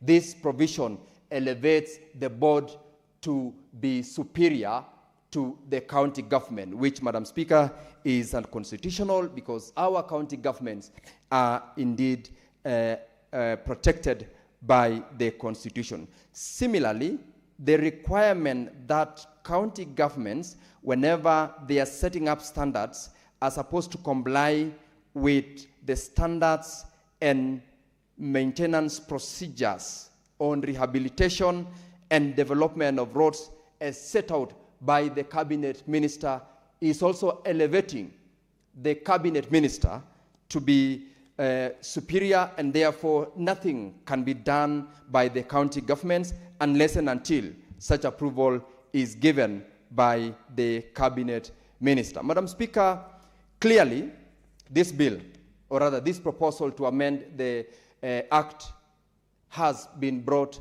for reasons beyond what most of the members have said here.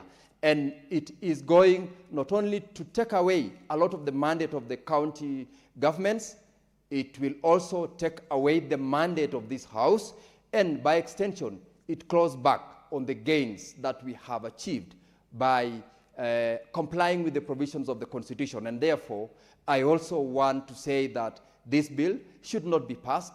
This House should not be the one to support the bill that takes away the mandate of the House, and I urge honorable senators to reject this bill in totality. And Madam Speaker, I am aware, as I heard this from Senator Tobiko, that the Committee on Roads of this House have their own version of the amendment to the Roads Act, which then we must prioritize so that even as we reject this one, we push the amendments that will support devolution, that will support the role that this House has, and reject the one that is taking away the mandate from the National Assembly.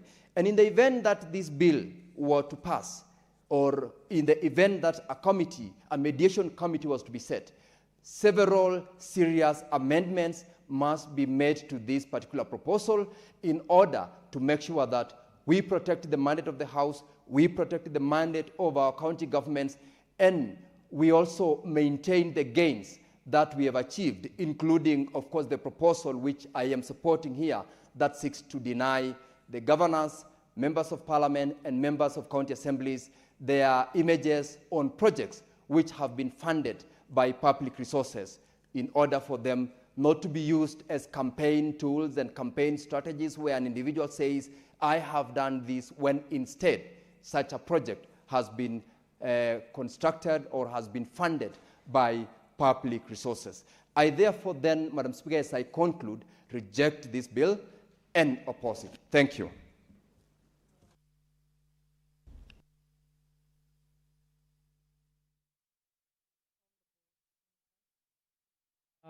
It's now 6:30 p.m., time to adjourn the Senate. The Senate therefore stands adjourned until tomorrow, Thursday, 16th July 2026 at 2:30 p.m.